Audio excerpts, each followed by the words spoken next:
கிறிஸ்து இயேசுவுக்குள் மிகவும் அன்பாய் அழைக்கப்பட்டு, வழிநடத்தப்பட்டு வருகிற அன்பான சகோதரன், சகோதரிகளே, உங்கள் யாவருக்கும் கிறிஸ்துவுக்குள்ளான அன்பின் வாழ்த்துக்களை தெரிவித்துக் கொள்கிறேன்.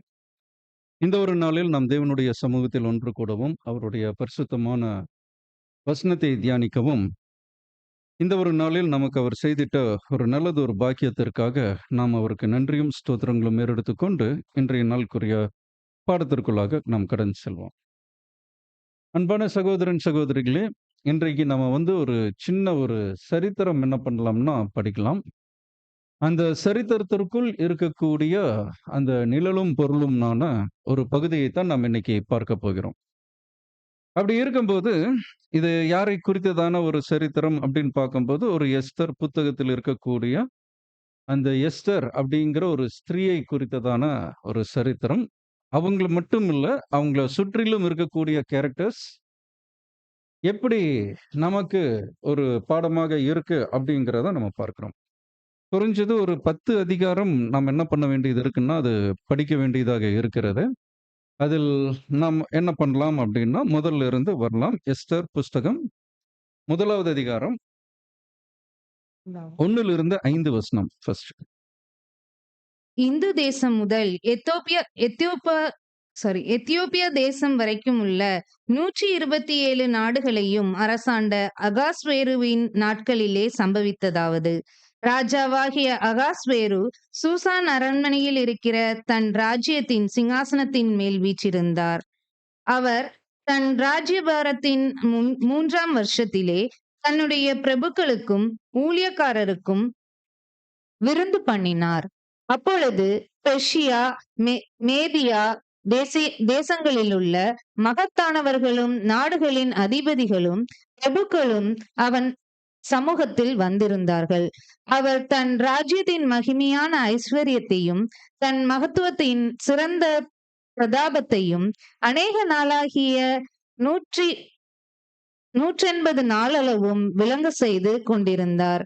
அந்த நாட்கள் முடிந்தபோது ராஜா சூசான் அரண்மனையில் வந்திருந்த பெரியோர் முதல் சிறியோர் மட்டுமுள்ள சமஸ்த ஜனங்களுக்கும் ராஜ அரண்மனையை சேர்ந்த சிங்கார தோட்டத்தில் உள்ள மண்டபத்தில் 7 நாள் விருந்து செய்வித்தார். அன்பான சகோதரன், சகோதரிகளே, இங்க ஒரு சரித்திரத்தினுடைய முதல் பகுதி யாரை பத்தி பேசுது அப்படின்னு சொல்லி பார்க்கும்போது, இந்து தேசம் முதல் எத்தியோப்பியா தேசம் வரை. இந்து தேசம் அப்படின்னா நமக்கு நன்றாக தெரியும். இன்னைக்கு நாம் வாழ்ந்து கொண்டு இருக்கக்கூடிய இந்த தேசம். இந்த தேசத்திலிருந்து எத்தியோப்பியான்னா அவங்க யாருங்க? நம்முடைய நம்ம காம் சந்ததியில் இருக்கக்கூடிய அவங்களுடைய தேசம் வரை. அப்படின்னா கிட்டத்தட்ட ஒரு உலகத்தினுடைய ஒரு 3/4 பாகம் பகுதி இவர் அரசாட்சியில இருக்கக்கூடிய ஒரு ராஜ். அவர் பேர் என்னங்க?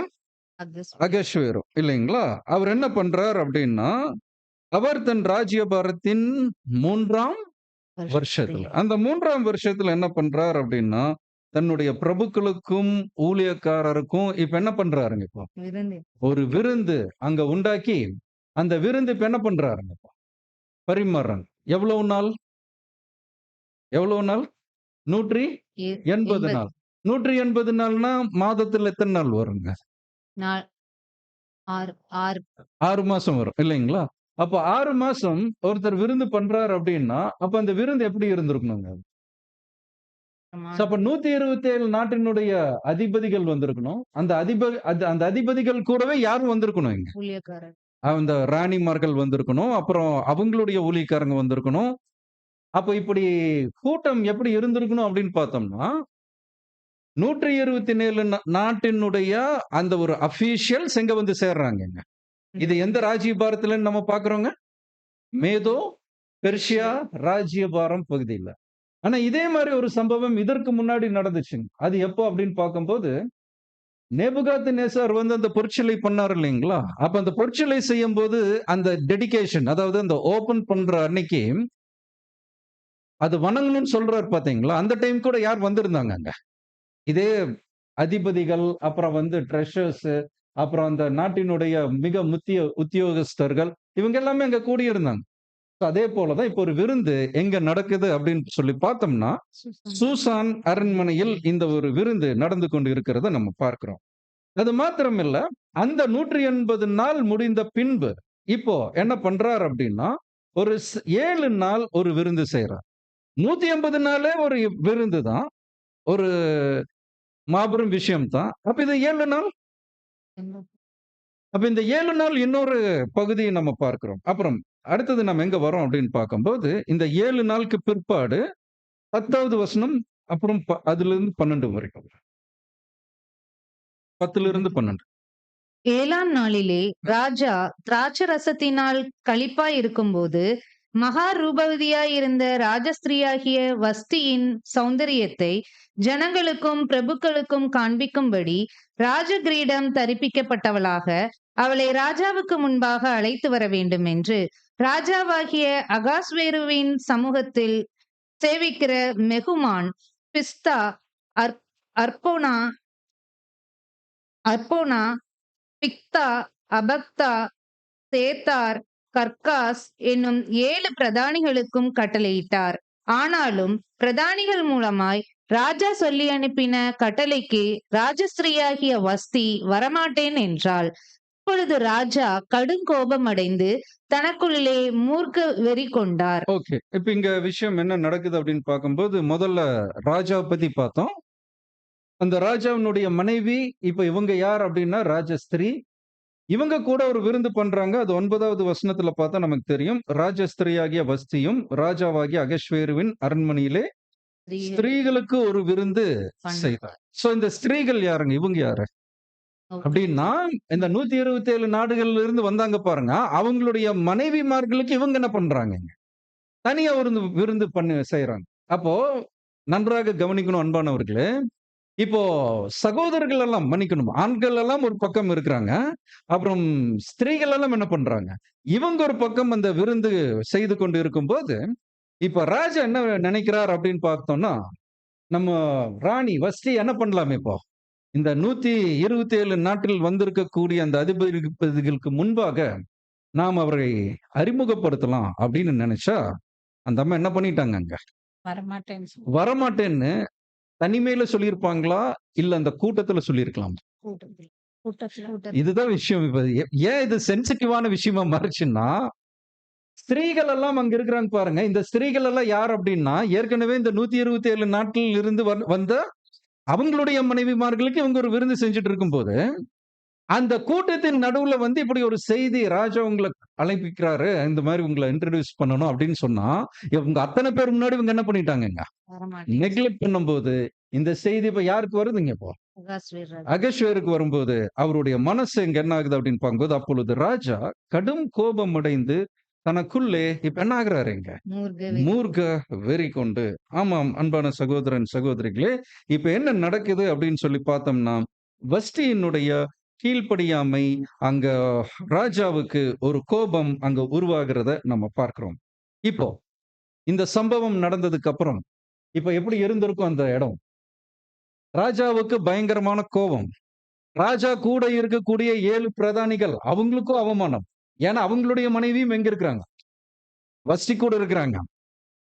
அப்போ ஒரு வார்த்தைக்கு ஒரு மதிப்பில்ல அப்படிங்கும்போது, ஒரு உடைந்து போன நிலையில இப்ப என்ன ஒரு ஐடியா குடுக்குறாங்கன்னா, இனி அவங்க ராஜ ஸ்திரீயா இருக்கிறதற்கு அவங்களுக்கு தகுதி இல்லை. இது எங்க படிக்கலாம் அப்படின்னு பார்க்கும்போது 19வது வசனம் நாம் படிச்சோம்னா, ராஜாவுக்கு சம்மதியாதிருந்தால் வஸ்தி இனி ராஜாவாகிய அகஸ்வேருக்கு முன்பாக வரக்கூடாது என்றும் ம். அவளுடைய ராஜ மேன்மையை அவளை பார்க்கிலும் உத்தமியாகிய மற்றொரு ஸ்திரீக்கு ராஜா கொடுப்பாராக என்றும் அவரால் ஒரு ராஜ கட்டளை பிறந்து அது மீறாதபடிக்கு பெர்சியாவுக்கும் மேதியாவுக்கும் உரிய தேச சட்டத்திலும் எழுதப்பட வேண்டும். ஓகே. இப்போ ஒரு சட்டம் என்ன ஆகுது அப்படின்னு பார்க்கும்போது, இனி வஸ்தி இனி யாருக்கு முன்னாடி வரக்கூடாதுங்க? ராஜாக்கு முன்னாடி வரக்கூடாது. அது மட்டும் இல்ல, ஒரு ஐடியா குடுக்குறாங்க. இந்த வஸ்தியை விட உத்தமி. இங்க அவங்க யூஸ் பண்ற வேர்ட் பாருங்கங்க. வஸ்தியை விட ஒரு உத்தமிக்கு தான் இந்த வாய்ப்பு என்ன பண்ணணும் இங்க? கொடுக்கப்படணும் அப்படின்னு சொல்லி என்ன பண்றாங்கன்னா, ஒரு ஒரு கட்டளை அங்க ஏற்படுத்துறத நம்ம பார்க்கிறோம். 21வது வசனம் பார்க்க. இந்த வார்த்தை ராஜாவுக்கும் பிரபுக்களுக்கும் நலமாய் தோன்றினதினால் ராஜா மெகமுகானுடைய வார்த்தையின்படியே செய்து. அப்ப பாருங்க, அதுக்கு முன்னாடி என்ன நடந்துச்சுன்னா, இப்படி ஒரு தீர்ப்பு நீங்க என்ன பண்ணணும்னா, இந்த ராஜா இங்கும் அந்த கட்டளை இடணும் அப்படின்னு சொல்லும்போது, இந்த வார்த்தை ராஜாக்கு வந்து ரொம்ப யூஸ்ஃபுல்லா இருந்தது. அதனால என்ன பண்றாருன்னா, ஒரு கட்டளை எழுதி அனுப்புறார். நாடு முழுக்கும், எல்லா நாடுகளுக்கும் இது போகுது. 2வது அதிகாரம் 1வது வசனம். 1லிருந்து ஆக்சுவலா நம்ம 3 வசனங்கள். 1, 2, 3. இவைகளுக்கு பின்பு ம். ராஜாவாகிய அகஸ்வேரின் உக்கிரம் தணிந்த போது ம். அவன் வஸ்தியையும் அவள் செய்ததையும் அவளை குறித்து தீர்மானிக்கப்பட்டதையும் நினைத்தான். ம். அப்பொழுது ராஜாவை சேவிக்கிற அவனுடைய ஊழியக்காரர் அவனை நோக்கி, ரூபவதிகளாய் இருக்கிற கன்னி பெண்களை ராஜாவுக்கு தேட வேண்டும். அதற்காக ராஜா தம்முடைய ராஜ்யத்தின் நாடுகளில் எல்லாம் விசாரிப்புக்காரரை வைக்க வேண்டும். அவர்கள் ரூபவதியாய் இருக்கிற சகல கன்னி பெண்களையும் கூட்டி சூசான் அரண்மனையில் இருக்கிற கன்னி மாடத்திற்கு அழைத்து வந்து ஸ்திரீகளை காவல் பண்ணுகிற ராஜாவின் பிரதானியாகிய ஏயாக்கியின் வசத்திலே ஒப்புவிக்க வேண்டும். அவர்களுடைய சுத்திகரிப்புக்கு வேண்டியவைகள் அவர்களுக்கு கொடுக்கப்பட வேண்டும். அன்பான சகோதரன், சகோதரிகளே, இந்த ஒரு ஸ்டடி பண்ணும்போது ஒவ்வொரு கேரக்டரா என்ன பண்ணுவாங்க அப்படின்னா, ரிவீல் ஆயிட்டு வரும். முதல்ல யார் கேரக்டர் நம்ம பார்த்தோங்க? ராஜாவாகிய அகஸ்வேரு பார்த்தோம். வஸ்தி. ராஜாக்கு அப்புறம் நம்ம எந்த கேரக்டர் பார்க்கிறோம்? வஸ்தி. வஸ்தி. இந்த வஸ்திக்கு அப்புறம் என்னன்னா, அந்த ஒரு கூட்டத்துல ஒரு சில பெயர்கள் இருக்கு. ஒரு 7 பேர் கொண்ட குழு இருக்கிறாங்க. ஆனா அவங்க தாண்டி ஒருத்தர் யார் வர்றாங்க அப்படின்னா, ஏகான்னு ஒரு கேரக்டர் வருது. இந்த ஏகா கிட்டத்தான் என்ன பண்றாங்க இப்போ? இந்த நாடுகளில் இருக்கக்கூடிய இந்த ரூபவதிகளா இருக்கக்கூடிய பெண்களை யார் கையில ஒப்படைக்கிறாங்க? ஏகாய். ஏகாங்கிற ஒரு கையில தான் ஒப்படைக்கிறாங்க. இப்ப அவருதான் இப்ப என்ன பண்ணணும்? இந்த ரூபவதிகளா வழி நடத்தணும். அன்பான சகோதரன் சகோதரர்களே, அப்புறம் என்ன நடந்துச்சு அப்படின்னு சொன்னா, 5வது அதிகாரம் பார்த்தோம்னா, அப்- அப்பொழுது சூசான் அரண்மனையிலேயே பென்யமீனாகிய கீசின் குமாரன் சீமேயினுடைய மகனாகிய யாவீரின் குமாரன் மொர்தகாய் என்னும் பேருள்ள ஒரு யூதன் இருந்தான். அப்ப இங்க இன்னொரு கேரக்டர் வராங்க. அவங்க பேர் என்னங்க? மொர்தகாய். அப்போ இந்த ஒரு இடத்துல நம்ம பார்க்கிறோம், இவர் யார் அப்படின்னா, பென்யமீன் கோத்திரத்திலிருந்து வர்ற சீமேயினுடைய மகனாகிய யாவீரின் குமாரன். இவர் பேர் என்னன்னா, மொர்தகாய் என்னும் பேருள்ள ஒரு யோதன் இருந்தான். அப்படியே கண்டினியூ பண்ணுங்க. 6வது வசனம். 6, 7. அவன் பாபிலோன் ராஜாவாகிய நெபுகாத்நேசார் யூதாவின் ராஜாவாகிய எகோனியாவை பிடித்து கொண்டு போகிற போது அவனோடே கூட எஸ்லேமிலிருந்து பிடித்து கொண்டு போகப்பட்டவர்களில் ஒருவனாய் இருந்தான். ஓகே. அவன் தன் சிறிய தகப்பன் குமாரத்தியாகிய எஸ்தர் என்னும் அத்சாலை வளர்த்தான். அவளுக்கு தாய் தகப்பன் இல்லை. அந்த பெண் ரூபவதியும் சௌந்தரியம் உடையவளுமாய் இருந்தாள். அவள் தகப்பனும் அவள் தாயும் மரணமடைந்த போது மொர்தகாய் அவளை தன் குமாரத்தியாக எடுத்துக்கொண்டான். இப்ப விஷயம் என்ன அப்படின்னு பார்க்கும்போது, மொர்தகாய்க்கும் எஸ்தருக்கும் இருக்கக்கூடிய உறவு என்னங்க? மொர்தகாய் இல்லைங்க. மொர்தகாய் அவரோட சிறிய தகப்பன்னா என்ன சொல்லலாம்? சித்தப்பா. அவங்க பொண்ணு. சித்தப்பா பொண்ணு இவருக்கு என்னவா வரும்? தங்கச்சி. இவர் அண்ணா, அவங்க தங்கச்சி. இவர் பெரியவரு, அவங்க சின்னவங்க. சரி, ஓகே. அவங்களை எடுத்து இப்ப என்ன பண்றாங்க? வளர்க்கிறாங்க. அப்போ எஸ்தரை பத்தி பைபிள் என்ன சொல்லுதுங்க? என்ன மாதிரி ரூபவதி? ரூபவதியும் சௌந்தரியம் உள்ள சௌந்தரியம் 2 பேசுறாங்கங்க.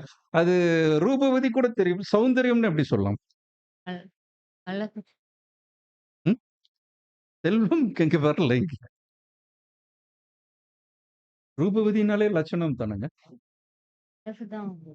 அப்ப பாருங்க, இங்க டிஸ்கிரைப் பண்ணும்போது எப்படி சொல்றாங்கன்னா, அவங்களுடைய பேச்சிலிருந்து அவங்க கூடிய அணுகுமுறை வரைக்கும் எப்படி இருக்குதுன்னு பார்க்க, ஒவ்வொன்றும் பார்க்கறதுக்கு எப்படி இருக்குங்க? அழகா இருக்குது. அப்புறம் படிங்க. அடுத்த வசனம். மன்னிக்கணும். 9வது வசனம் பாருங்க.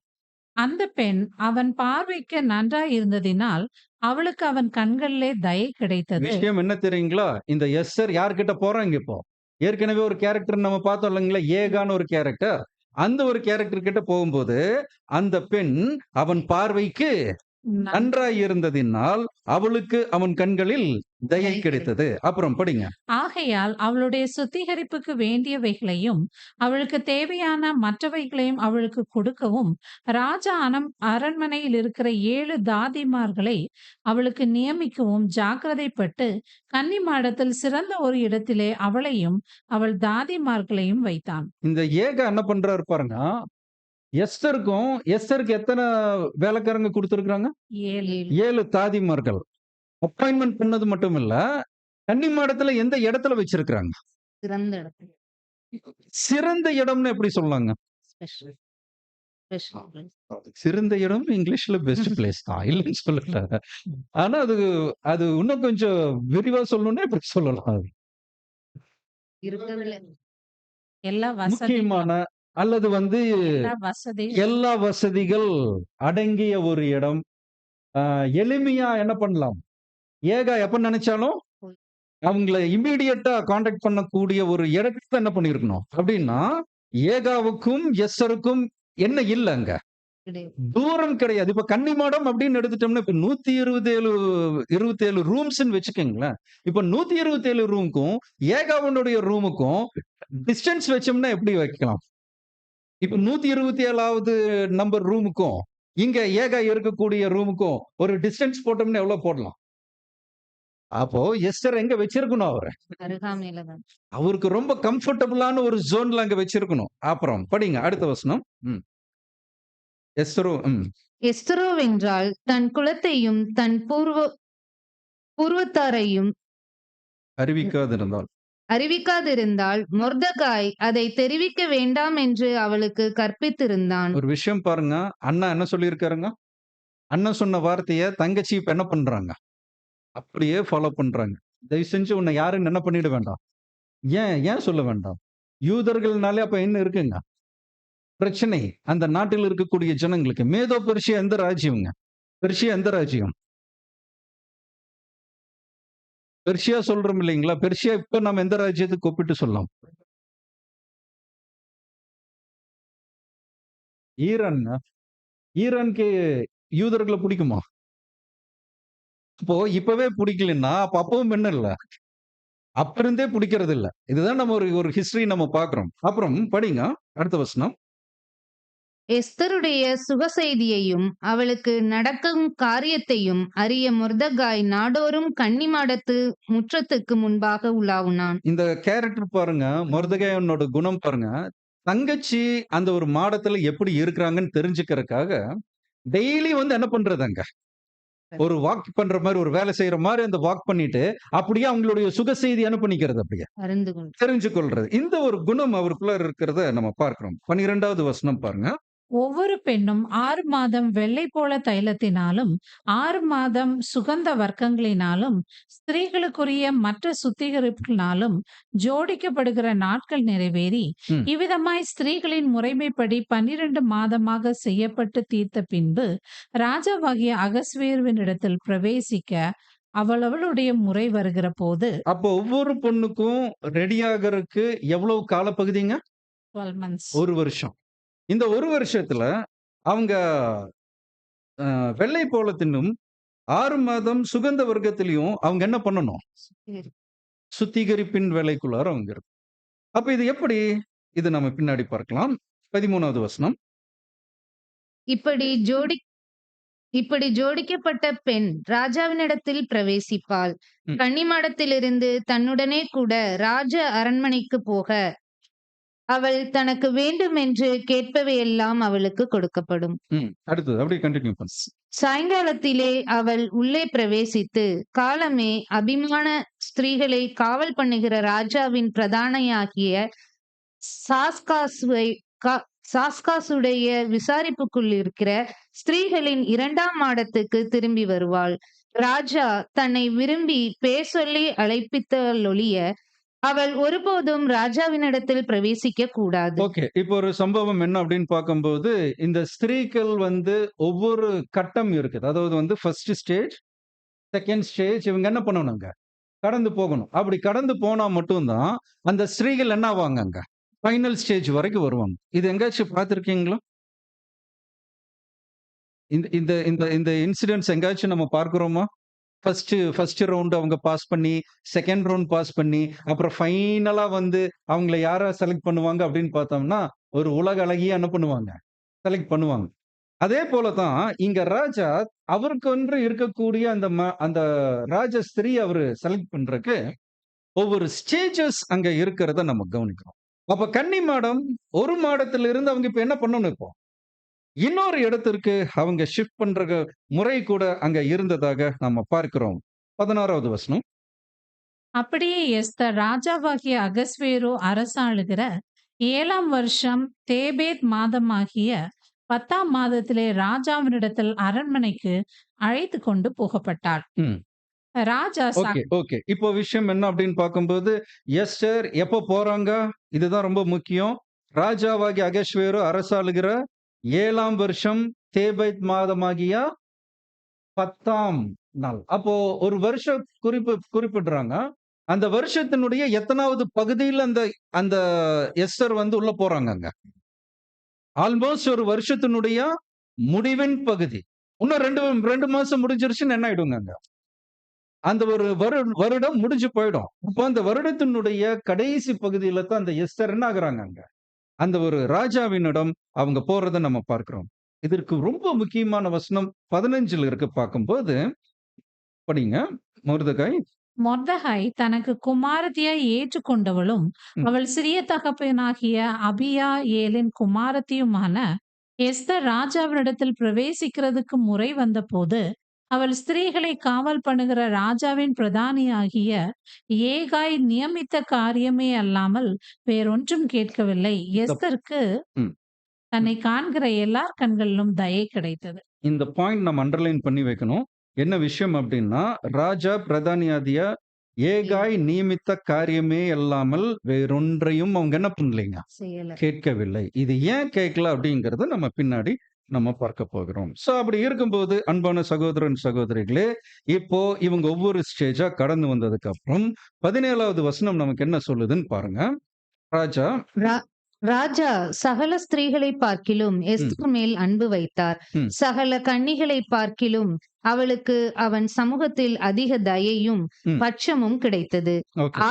ஆகையால் அவன் ராஜ கிரீடத்தை அவள் சிரசின் மேல் வைத்து ம். அவளை வஸ்தியின் ஸ்தானத்திலே பட்டத்து ஸ்திரீயாக்கினார். இப்ப இல்லைங்களா? இப்ப இந்த 17வது வசனம் நம்ம பார்க்கும்போது, ராஜா சகல ஸ்திரீகளை பார்க்கிலும் எஸ்தர் மேல இப்ப என்ன பண்றாங்க இப்போ? இப்ப விஷயம் என்ன ஆயிருச்சு? இப்ப எஸ்தர் யாராக இப்ப செலக்ட் ஆயாச்சு இப்போ.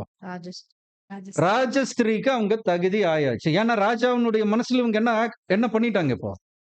இடம் கிடைச்சாச்சு. அப்படின்னா மற்ற ஸ்திரீகள் எல்லாம் இப்ப என்ன ஆகுறாங்க அப்படின்னா, நிராகரிக்கப்படுறாங்க. அதாவது டிஸ்குவாலிஃபை ஆயிட்டாங்க. எஸ்தர் மட்டும் இப்ப என்ன ஆயிட்டாங்க இப்போ? குவாலிஃபை ஆயிட்டாங்க. இப்ப இதனுடைய இதுக்கு என்ன ஒரு பரிசு அப்படின்னு பார்க்கும்போது, நாடுகளுக்கு மன்னிக்கணும். ஆகையால் அவன் ராஜ கிரீடத்தை அவள் சிரசின் மேல் வைத்து அவளை வஸ்தியின் ஸ்தானத்திலே பட்டத்து ஸ்திரீயாக்குறான். இப்போ இந்த ஒரு சம்பவம் இப்போ எஸ்தர் யாராக மாறிட்டாங்க? இப்போ யார மாறியாச்சுன்னா ராஜாவினுடைய ராஜ ஸ்திரீயாக அவங்க மாறிட்டாங்க. அன்பான சகோதரன் சகோதரிகளே, அப்போ இந்த இடத்துல இருந்து தான் ஒரு விஷயங்கள் அங்க நடக்கக்கூடியது நம்ம பார்க்கிறோம். அன்பான சகோதரன் சகோதரிகளே, இப்ப என்னென்ன கேரக்டர்ஸ் நம்ம பார்த்திருக்கிறோங்க? அகஸ்வேருன்னு ஒரு கேரக்டர் பார்த்தோம். வஸ்தி, அப்புறம் ஏகா, அப்புறம் மொர்தகாய், எஸ்தர், வேற 7 பிரதானிகள் 7 பிரதானிகள் 7 தாதிமார்கள் இல்லைங்களா? 7 ஓகே. பிரதானிகள். இப்ப நம்ம எங்க வரலாம் அப்படின்னா, இவங்களுக்கு ஒரு பிரச்சனை கொடுக்கறவங்க வராங்க. படிக்கலாம் எங்க அப்படின்னு பார்க்கும்போது 18, 19. அப்பொழுது ராஜா தன்னுடைய எல்லா பிரபுக்களுக்கும் ஊழியக்காரருக்கும் எஸ்தர் நிமித்தம் ஒரு பெரிய விருந்து செய்து நாடுகளுக்கும் சலக்கரணை உண்டாக்கி ராஜஸ்திரிக்கு தக்கதான வெகுமானங்களை கொடுத்தான். 2ஆம் தரம் கன்னிகைகள் சேர்க்கப்படும் போது மொர்தகாய் ராஜாவின் அரண்மனை வாசலில் உட்கார்ந்திருந்தான். இந்த சம்பவம் என்ன தெரியுங்களா? இந்த ராஜஸ்திரீ ஆக்கியிருக்காங்கன்னு இந்த வசனம் வருது இல்லைங்களா? ஆக்சுவலா இது வந்து இந்த 2ஆம் தரம் கன்னிகள் சேர்க்கப்படும் போது அப்படிங்கிறது வந்து முன்னாடி வந்திருக்கணும். இந்த ராஜஸ்திரீ இந்த சம்பவத்துக்கு அப்புறம் தான் என்ன ஆகுறாங்கன்னா, இவங்க ராஜஸ்திரியா மாறுறாங்க. இப்ப இத மைண்ட்ல வச்சுட்டு படிக்கலாம். எங்க அப்படின்னு பார்க்கும்போது 2ஆம் தரம் கன்னிகைகள் சேர்க்கப்படும்போது, மொர்தெகாய் என்ன பண்றாருங்க? அரண்மனை வாசல்ல உட்கார்ந்திருந்தார். அப்ப என்ன நடக்குதுங்க? ம். எஸ் எஸ்தர் மொர்தெகாய் தனக்கு கற்பித்திருந்தபடி தன் பூர்வதரத்தையும் தன் குலத்தையும் தெரிவிக்காதிருந்தாள். எஸ்தர் மொர்தெகாயிடத்திலே வளரும்போது அவன் சொல் கேட்டு நடந்தது போல இப்பொழுதும் அவன் சொல் கேட்டு நடந்து வந்தாள். எப்போங்க? விஷயம் என்னன்னா, சின்ன வயசுல இருந்து மட்டும் அவங்க சொல் கேட்கல. எப்ப கூட கேட்கறாங்க. கவனிச்சு பாருங்க இந்த ஒரு குவாலிட்டி என்ன குறிக்குதுங்க? இப்போ ஒண்ணும் இல்லைங்க. இப்போ திடீர்னு நம்ம வந்து ஒரு நார்மலா இருக்கிறோம்னு வச்சுக்கோங்க. நார்மலா இருக்கும்போது நம்ம ஒருத்தங்க கீழ்ப்படிவோம், செய்வோம். திடீர்னு நமக்கு ஒரு பெரிய பதவி கிடைச்சிருச்சு. ஒரு ராஜாக்கு உண்டான பதவி கிடைச்சிருச்சு. அப்ப நம்ம கேட்போமா? அப்ப குணம் என்னவா மாறும்? கேட்கக்கூடிய மனம் போயிரும். என்ன குணம் வந்துரும் அங்க? அதிகாரமா. கட்டளை போடுற குணம் வந்துரும். இதுதான் நீங்க செய்யணும், இதத்தான் நீங்க கேட்கணும். ஆனா இங்க எஸ்தர் என்ன பண்றாங்க இங்க? மொர்தெகாய் சொன்னது எஸ்தர் அப்பமும் முன்ன மட்டும் இல்ல. இப்பவும் கேட்க இவங்க அந்த ஒரு ஸ்டேஜ் தாண்டி போகும்போதும் கூட யாருடைய பேச்சு தான் கேட்கறாங்க இங்க? மொர்தெகாய் மொர்தெகாய் என்ன சொன்னாங்களோ, அவர் சொற்படி கேட்டுத்தான் வந்தாங்க. 21வது வசனம். ம். அந்நாட்களில் ம். மொர்தெகாய் ராஜாவின் அரண்மனை வாசலில் உட்கார்ந்திருக்கிற போது ம். வாசல் காக்கிற ராஜாவின் 2 பிரதானிகளாகிய பிக்தானும் தேரேசும் வர்மம் வைத்து ராஜாவாகிய அகஸ்வேரு மேல் கை போட வகை தேடினார்கள். ஒண்ணும் இல்லைங்க. ஒரு 2 பேர் எதுக்கு ட்ரை பண்றாங்கன்னா, ராஜாவ என்ன பண்ணிடணும் நம்ம? கொன்னு போடணும்னு யோசிக்கிறாங்க. இப்ப இந்த காரியம் மொர்தெகாய்க்கு என்ன பண்ணுதுங்க? தெரியுது. அத யார் மூலியமாக சொல்லி அனுப்பிச்சுடுறார் அப்படின்னா, எஸ்தருக்கு சொல்றாங்க. எஸ்தர் மொர்தெகாயின் பெயரால் அதை ராஜாவுக்கு என்ன பண்றாங்க? மொர்தெகாய்ன்னு ஒருத்தர் வந்து இந்த ஒரு விஷயம் எங்களுக்கு சொன்னாரு. அப்படின்னு சொல்லி இப்ப யாருக்கு சொல்லியாச்சு இப்போ? ராஜாக்கு சொல்லியாச்சு. அப்புறம் இந்த காரியம் விசாரிக்கப்படுகிற போது, இது உண்மையா பொய்யான்னு என்ன பண்ணணும் இப்போ? விசாரிக்கப்படும்போது, அது மெய்யென்று காணப்பட்டது. ஆகையால் அவர்கள் இருவரும் மரத்தில் தூக்கி போட அதாவது அவங்கள என்ன பண்றாங்கன்னா, ஒரு மரத்துல வந்து இப்ப மர்டர் பண்ணியாச்சு. இப்ப 3வது வசனம். இந்த நடபடிகள் எல்லாம் நடந்து முடிஞ்சதுக்கு அப்புறம் என்ன நடக்குதுங்க? படிக்கலாம். 1வது வசனம் 3:1. இந்த நடபடிகளுக்கு பின்பு ராஜாவாகிய அகாஸ்வேரு அமெதாத்தாவின் குமாரனாகிய ஆமான் என்னும் ஆகாகியனை மேன்மைப்படுத்தி தன்னிடத்தில் இருக்கிற சகல பிரபுக்களுக்கும் மேலாக அவனுடைய ஆசனத்தை உயர்த்தி வைத்தார். இங்க ஒரு கேரக்டர் வராங்க. இவங்க பேர் என்னன்னா ஆமான். இந்த ஆமானுடைய ஸ்தானம் எப்படி இருக்குதுங்க? தன்னிடத்தில் இருக்கிற சகல பிரபுக்களுக்கும் மேலாக யாருடைய ஸ்தானம் இருக்குதுங்க? ஆமானுடைய ஸ்தானம் இருக்கு. இப்ப இன்னொரு கேரக்டர் உள்ள வராங்க. இந்த கேரக்டர் பேர் என்னங்க? ஆமான். ஓகே. அப்புறம் படிங்க. கண்டினியூ பண்ணுங்க. ஆகையால் ராஜாவின் அரண்மனை வாசலில் இருக்கிற ராஜாவின் ஊழியக்காரர் எல்லாரும் ஆமானை வணங்கி நமஸ்கரித்து வந்தார்கள். அவனுக்கு இப்படி செய்ய வேண்டும் என்று ராஜா கட்டளையிட்டிருந்தான். ஆனாலும் மொர்தெகாய் அவனை வணங்கவும் இல்லை, நமஸ்கரிக்கவும் இல்லை. ராஜா என்ன பண்ணிருக்காருன்னா, ஒரு கணம் பண்ற ஒரு மனுஷன் யாரு அப்படின்னா ஆமான். ஆனா ஆமானுக்கு வந்து எல்லாரும் விஷ் பண்ணணும். ஆனா மொர்தெகாய் என்ன பண்ணல? விஷ் பண்ணல. ஏன் மொர்தெகாய் விஷ் பண்ணல? மொர்தெகாய் நியாயமா என்ன பண்ணிருக்கணும்? விஷ் பண்ணிருக்கணும். ஏன் விஷ் பண்ணல அவரு? அப்போ யூதர்கள் என்னைக்குமே மனித வழிபாடு என்ன பண்ண மாட்டாங்க? அவங்க செய்ய மாட்டாங்க. அதுல ரொம்ப ஸ்ட்ராங்கா இருப்பாங்க. அப்போ இங்க கூட நம்ம பார்க்கிறோம், மொர்தெகாய் அந்த அந்த ஒரு ஆமானை பார்த்து அந்த ஒரு வணங்கவும் இல்லை, நமஸ்கரிக்கவும் இல்லை அப்படிங்கறத நம்ம பார்க்கிறோம். இந்த சூழ்நிலை என்ன நடக்குது அப்படின்னு 3வது வசனம் பாருங்க. அப்பொழுது ராஜாவின் அரண்மனை வாசலில் இருக்கிற ராஜாவின் ஊழியக்காரர் மொர்தெகாயை பார்த்து, நீ ராஜாவின் கட்டளையை மீறுகிறது என்ன என்று கேட்டார்கள். இப்படி அவர்கள் நாளுக்கு நாள் அவனுடனே சொல்லியும் அவன் தங்களுக்கு செவிகொடாத போது தான் யூதன் என்று அவன் அவர்களுக்கு அறிவித்திருந்தபடியால் மொர்தெகாயின் சொற்கள் நிலை நிற்குமோ என்று பார்க்கிறதற்கு அதை ஆமானுக்கு அறிவித்தார்கள். இப்ப என்ன நடக்குது அப்படின்னா, கூட வேலை செய்யறவங்க என்ன சொல்றாங்கன்னா, ஏப்பா அவர் எவ்வளவு பெரிய மனுஷன், அவர் நடந்து வரும்போது நாங்கெல்லாம் விஷ் பண்றோம். ஆனா நீ என்ன பண்றது இல்ல? என்னப்பா நீ இப்படி இருக்கிற அப்படின்னு. அப்போ ஹாமான் என்ன சொல்றாருங்க அவர்? இல்ல அது அந்த செயல் நாம என்ன பண்ண மாட்டோம்? ஏன் செய்ய மாட்டோம் அப்படின்னா, நாங்க எந்த கல்ச்சர்ல இருந்து வந்திருக்கிறோம்? யூதர் யூதர்களுடைய கல்ச்சர்ல இருந்து வந்திருக்கிறோம். யூதர்கள் என்ன பண்ண மாட்டாங்க இங்க. வணங்க ஒரு மாட்டாங்க. இந்த மனிதனை நமஸ்கரிக்க இந்த ஒரு செயல்பாட்டுக்குள்ளார என்ன பண்ண மாட்டாங்கன்னா, போக மாட்டாங்க. அவங்க யார மட்டும் தான் வணங்குவாங்க அவங்க. தேவன மட்டும். அப்படி ஒரு உறுதியா இருக்கும்போது, இந்த கூட வேலை செய்றவங்க என்ன செக் பண்ணி பார்க்குறாங்கன்னா, சரி உன்னால தாக்கு பிடிக்க முடியுமான்னு செக் பண்ணலான்ட்டு, இந்த விஷயத்த யார்கிட்ட போய் சொல்றாங்க? ஆமான் கிட்ட போய் சொல்றாங்க. இப்ப ஆமான் இத கேட்டுட்டு என்ன நடக்குறாரு? அடுத்த வசனம் பாருங்க. ஆமான் மொர்தெகாய் தன்னை வணங்கி நமஸ்கரியாததைக் கண்டபோது மூக்கம் நிறைந்தவன் ஆனான். என்ன வந்துச்சுங்க? இத்தன நாளா இவருக்கு தெரியல. இப்படி ஒருத்தர் நம்மள விஷ் பண்ணாம இருக்கிறாருங்கிறது யாருக்கு தெரியல? ஆமான்ங்கிற ஒரு கேரக்டருக்கு தெரியல. ஆனா ஒருத்தவங்க சொன்னதுக்கு அப்புறம் யாருக்கு தெரிஞ்சிருச்சு? ஆமாம். ஆமான்னு தெரிஞ்சிருச்சு. இப்போ மத்தவங்க விஷ் பண்றாங்களா இல்லையான்னு இவரு பார்க்கிறாரோ இல்லையோ, இவரு நடந்து வரும்போது இவர் பார்வை யார் மேல இருக்கு? மொர்தெகாய் மொர்தெகாய் மேல. மொர்தெகாய் இவரு என்ன பண்றாருன்னு பார்த்துட்டே வர்றாரு. பார்த்துட்டு வந்தா அவரு எப்போதும் போல எப்படி இருக்கிறாருங்க? சும்மா அவரு நார்மலா தான் இருக்கிறாரு. அது பார்க்கும்போது இவருக்கு எப்படி இருக்குங்க? கோபம். கோவம் வருது. ஓ! அப்ப இவங்க 2 பேரும் சொன்னது உண்மைதான். இவங்க பாரு இந்த மனுஷன் பாரு எவ்வளவு திமிரு பிடிச்சவங்களா இருக்கிறாங்க அப்படின்னு சொல்லி இவரோட மனசுல என்ன ஆகுதுங்க? அந்த ஒரு கோபம் அங்க இருக்கிறத நம்ம பார்க்கணும். அடுத்த வசனம். ம். ஆனாலும் மொர்தெகாயின் மேல் மாத்திரம் கை போடுவது அவனுக்கு அற்ப காரியமாக கண்டது. மொர்த இது என்ன விஷயம் தெரியுங்களா? ஆமானோட ரேஞ்சுக்கு மொர்தெகாய் எங்க வேலை செய்றாருங்க?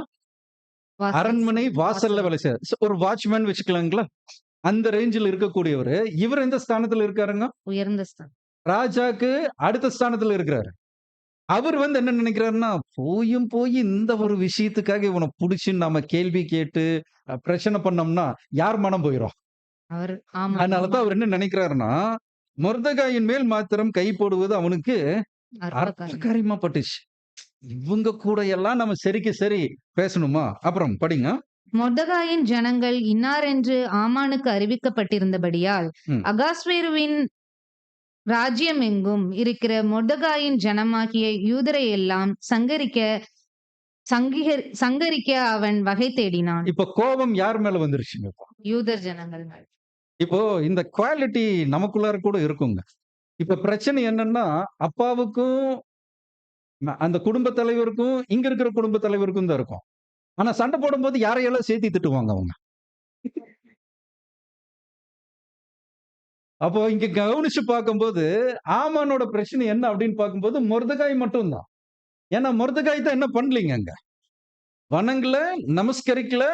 ம ஹாமான் ஒரு முக்கியமானவராக அவருடைய லைஃப்ல அவர் பார்க்கல. அப்ப இவரு யார மட்டும் தான் பார்த்திருக்கணுங்க. பழி வாங்கணும்னு நெனச்சிருந்தா யார மட்டும் தான் பழி வாங்கியிருக்கணும் இவரு? மொர்தெகாய். மொர்தெகாய் மட்டும் தானே பண்ணியிருக்கணும். அப்ப இவரு என்ன பண்றாருன்னா, மொர்தெகாயோட வம்ச வரலாறெல்லாம் எடுத்து, இவரு எந்த பேக்கிரவுண்ட்ல இருந்து வந்திருக்கிறாருன்னு தெரிஞ்சு, ஓ! இவங்கலாம் யாருக்குரியவங்க இவங்க? யூதர். யூதர்கள் அப்படின்னு புரிஞ்சு, இப்ப என்ன பண்றாங்கன்னா, இப்போ ஒட்டுமொத்த யூதர்களையும் இப்ப என்ன பண்ணலாம்? நாம காலி பண்ணிரலாம் அப்படின்னு சொல்லி ஒரு வகை தேடுறாங்க. அது எப்படி நடக்குதுங்க? 7வது வசனம் பாருங்க. ராஜாவாகிய அகஸ்வேருவின் 12ஆம் வருஷம் ம். நீசான் மாதமாகிய 1ஆம் மாதத்திலே ம். ஆமானுக்கு முன்பாக பூர் எனப்பட்ட சீட்டு ஒவ்வொரு நாளையும் ஒவ்வொரு மாதத்தையும் குறித்து போடப்பட்டு ஆதார் மாதமான 12ஆம் மாதத்தின் மேல் விழுந்தது. ம். அப்பொழுது ஆமான் அகஸ்வேரு ராஜாவை நோக்கி, உம்முடைய ராஜ்யத்தின் சகல நாடுகளிலும் உள்ள ஜனங்களுக்குள்ளே ஒருவித ஜனங்கள் சிதறுண்டு பரம்பி இருக்கிறார்கள். ம். அவர்களுடைய வழக்கங்கள் சகல ஜனங்களுடைய வழக்கங்களுக்கும் விகற்பமாய் இருக்கிறது. ம். அவர்கள் ராஜாவின் சட்டங்களை கைக்கொள்வதில்லை. ஆகையால் அவர்களை இப்படி விட்டிருக்கிறது ராஜாவுக்கு நியாயமல்ல. ராஜாவுக்கு சம்மதியானால் அவர்களை அழைக்க வேண்டுமென்று எழுதி அனுப்ப வேண்டியது. அப்பொழுது நான் ராஜாவின் கஜானாவிலே கொண்டு வந்து செலுத்த 10,000 தாலந்து வெள்ளியை எண்ணி காரியக்காரர் கையிலே கொடுப்பேன் என்றான். ம். அப்பொழுது ராஜா தன் கையில் இருக்கிற தன் மோதிரத்தை கழற்றி அதை ஆகாகியனாகிய அம் அம்மெதாத்தாவின் குமாரனும் யூதரின் சத்ருவுமாகிய ஆமானிடத்தில் கொடுத்து, ஆமானை நோக்கி, நீ அந்த வெள்ளியை நீ வைத்துக்கொள். அந்த ஜனத்துக்கு உன் இஷ்டப்படி செய்யலாம் என்றார். ம். ஓகே. இப்போ ஒரு சம்பவம் என்ன அப்படின்னு பார்க்கும்போது, இவருக்கென்று ஒரு சீட்டு விழுகுது. அந்த சீட்ல இருந்து 12வது மாதத்துல போய் என்ன பண்றாருன்னா, ராஜா கிட்ட ஒரு விஷயத்த ஓப்பன் பண்றாரு. எப்படி ஓப்பன் பண்றாருங்க?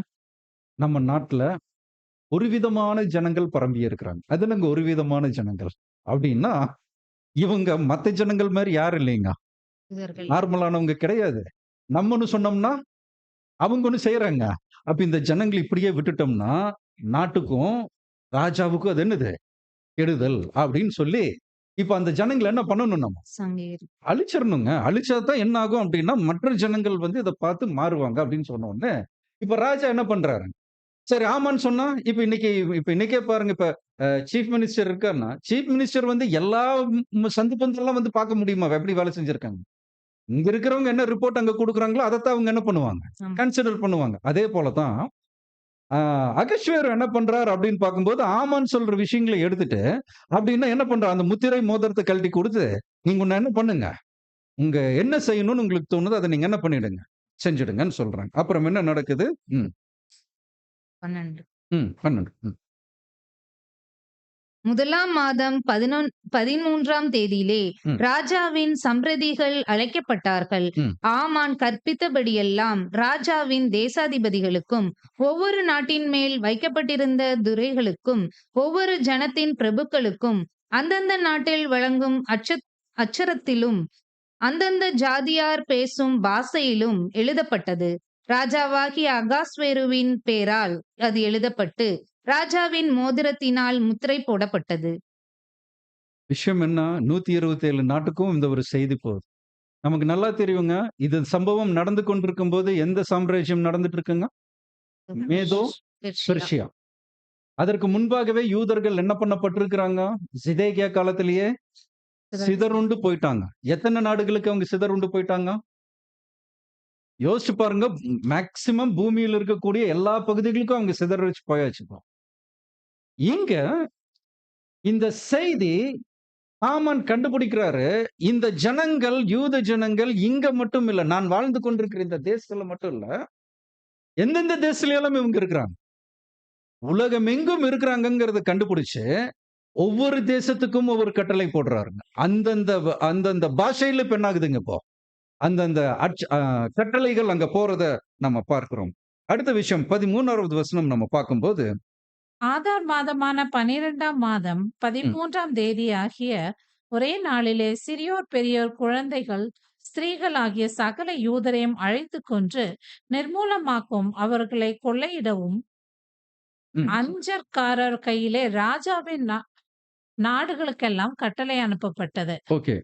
அந்த நாளுக்கு ஆயத்தப்பட்டிருக்க வேண்டும் என்று சகல ஜனங்களுக்கும் கூறி அறிவிக்கிறதற்காக கொடுக்கப்பட்ட கட்டளையின் நகல் இதுவே. ம், இது ஒவ்வொரு நாட்டிலும் பிரசித்தம் பண்ணப்பட்டது. ம். அந்த அஞ்சற்காரர் ராஜாவின் உத்தரவினால் தீவிரமாய் புறப்பட்டு போனார்கள். அந்த கட்டளை சூசான் அரண்மனையிலே பிறந்தது. ராஜாவும் ஆமானும் குடிக்கும்படி உட்கார்ந்தார்கள். சூசான் நகரம் கலங்கிற்று. சூசான் நகரம் என்ன ஆயிடுச்சுங்க? கலங்கிற்று. இப்போ இதுல எத்தனை பேர் மாண்டு போயிருப்பாங்க? கண்டிப்பா ஒரு குறிப்பிட்ட ஜனங்கள் அங்க கொத்து கொத்தாக என்ன பண்ணப்பட்டிருக்கணும் இங்க. இப்ப இந்த செய்தி இப்ப யாருக்கு வருது அப்படின்னு பார்த்தோம்னா, மொர்தெகாய் எப்படி கேள்விப்படுறாரு? ஏன்னா மொர்தெகாய்க்கு ராஜ கட்டளை மொர்தெகாய்க்கு தெரியணும்னு அவசியம் இல்லை. ஏன்னா அவர் எங்க வேலை செய்யறாரு? அரண்மனை. அரண்மனை வாசல்ல வேலை செய்யறவர் அவர். அப்போ ஹைலி என்ன சொல்றதுங்க? பாதுகாக்கப்பட்ட அந்த ஒரு செய்தி யாருக்கு தெரியாது அப்படின்னா, கீழ் மட்டத்துல வேலை செய்யக்கூடிய ஒருத்தருக்கு அது தெரியறதுக்கு வாய்ப்பில்ல. எப்படி தெரிஞ்சுக்கிட்டார் அப்படின்னா, யூத மக்கள் வந்து அங்க மரிக்கிறாங்க பாருங்க. அந்த மரிக்கிறதன் மூலியமாக அவர் எப்படி அண்டர்ஸ்டாண்ட் பண்றாரு? 4வது அதிகாரம் 1வது வசனம்.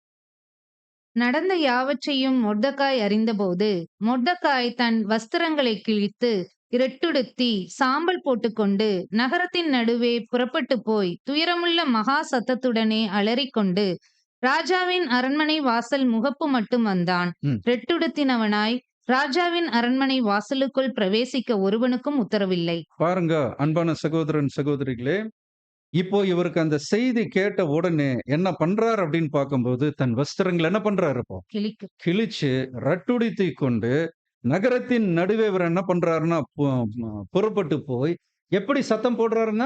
மகா சத்தம். அந்த துயரமுள்ள அந்த மகா துயரமுள்ள மகா சத்தம் எப்படி இருந்திருக்கணும்? எப்படி அந்த ஒரு ஓலம் இருந்திருக்கணும்னு கொஞ்சம் சிந்திச்சு பாருங்க. அப்ப எத்தனை பேருனுடைய மரண செய்தி அவர் காதுல கேட்டிருந்தா, அந்த ஒரு துக்கம் அவருக்குள் நிறைந்திருக்கும் அன்பான சகோதரன், சகோதரிகளே. அப்போ ராஜாவின் அரண்மனை வாசல் முகப்பு மட்டும் என்ன பண்றாருங்க? வந்தான். இரட்டியடித்தவனாய் ராஜாவின் அரண்மனை வாசலுக்குள் பிரவேசிக்க ஒருவனுக்கும் உத்தரவு. உத்தரவு. அப்படின்னா, கிழிந்த ஆடைகள் கொண்டு யாரும் என்ன பண்ணக்கூடாதுங்கங்க. உள்ளுக்குள்ளார வரக்கூடாது. ஆனா எங்க நிக்கலாமாங்க? வெளியே அங்க முகப்புல அவங்க இருக்கலாம். இப்போ அடுத்த வசனம் நம்ம பார்க்கலாம். ம். ராஜாவின் உத்தரவும் அவருடைய கட்டளையும் போய் சேர்ந்த ஒவ்வொரு நாட்டிலும் ம். ஸ்தலத்திலும் உள்ள யூதருக்குள்ளே மகா துக்கமும் உபவாசமும் அழுகையும் புலம்பலும் உண்டாகி அநேக ரெட்டுடுத்தி சாம்பலிலே இந்த கிடந்தார்கள். வசனம் தாங்க சொல்லுது. இந்த ஒரு 3வது வசனம் என்ன சொல்லுது அப்படின்னா, எல்லா நாடுகளிலும் கொத்து கொத்தாக யூதர்கள் என்ன பண்ணப்படுறாங்க இங்க? அழிக்கப்படுகிறதை நம்ம பார்க்கிறோம். அப்போ என்ன நடந்துச்சு அப்படின்னா, அந்தந்த நாட்டுல அங்கங்கே ஜனங்கள் ரட்டுடித்தனவர்களாக சாம்பல்ல போய் என்ன பண்றாங்கங்க? அங்க அமர்றத நம்ம பார்க்கிறோம். அப்போ 4வது வசனம் என்ன நடக்குதுன்னு பாருங்க. ம். அப்பொழுது எஸ்தரின் தாதிமார்களும் ம். அவளுடைய பிரதானிகளும் போய் அதை அவளுக்கு அறிவித்தார்கள். ம். அதனாலே ராஜாத்தி மிகவும் துக்கப்பட்டு மொர்தெகாய் உடுத்தியிருந்த ரெட்டை எடுத்து போட்டு அவனை உடுத்துவிக்கிறதற்கு வஸ்திரங்களை அனுப்பினாள். ம். அவனோ அவைகளை ஏற்றுக்கொள்ளாதிருந்தான். இந்த சீன் கொஞ்சம் யோசிச்சு பாருங்க எப்படி இருந்திருக்கும்னு. தன்னுடைய அண்ணா வாசல்ல ஒரு துக்கத்தால அலறிக்கொண்டு அந்த ரட்டுடித்தனவராக இருக்கும்போது, இந்த செய்தி அவங்களுடைய வேலைக்காரங்க மூலியமா இப்போ எஸ்தருக்கு தெரிவிக்க வரும்போது, அவங்க இப்ப என்ன பண்றாங்க? இப்ப அவங்களுடைய மனசுல என்ன ஏற்படுதுங்க இப்போ? துக்கம். ஒரு துக்கம் ஏற்பட்டு, அண்ணா எதனால இந்த சூழ்நிலைக்குள்ளார வந்தாங்கன்னு தெரியலையேன்னு சொல்லி, இப்போ ட்ரெஸ் மாத்தி குடுக்கறக்கு ஒரு புதிய வஸ்திரம் குடுக்குறாங்க. ஆனா அவைகளை அவர் என்ன பண்ணலீங்க? ஏற்றுக்கொள்ளல. 5வது வசனம் பாருங்க. ம். அப்பொழுது எஸ்தர் தன் பணிவிடைக்கென்று ராஜாவினால் நியமித்திருந்த அவனுடைய பிரதானிகளில் ஒருவனாகிய ஆத்தாகை அழைப்பித்து காரியம் என்ன, அதன் முகாந்திரம் என்ன என்று அறியும்படி மொர்தெகாவினிடத்திற்கு விசாரிக்க அவனுக்கு கட்டளையிட்டாள். ஓகே. அப்படியே ஆத்தாகு ராஜாவின் அரண்மனை வாசலுக்கு முன்னான பட்டண வீதியில் இருக்கிற மொர்தெகாவினிடத்தில் புறப்பட்டு போனார். ம்.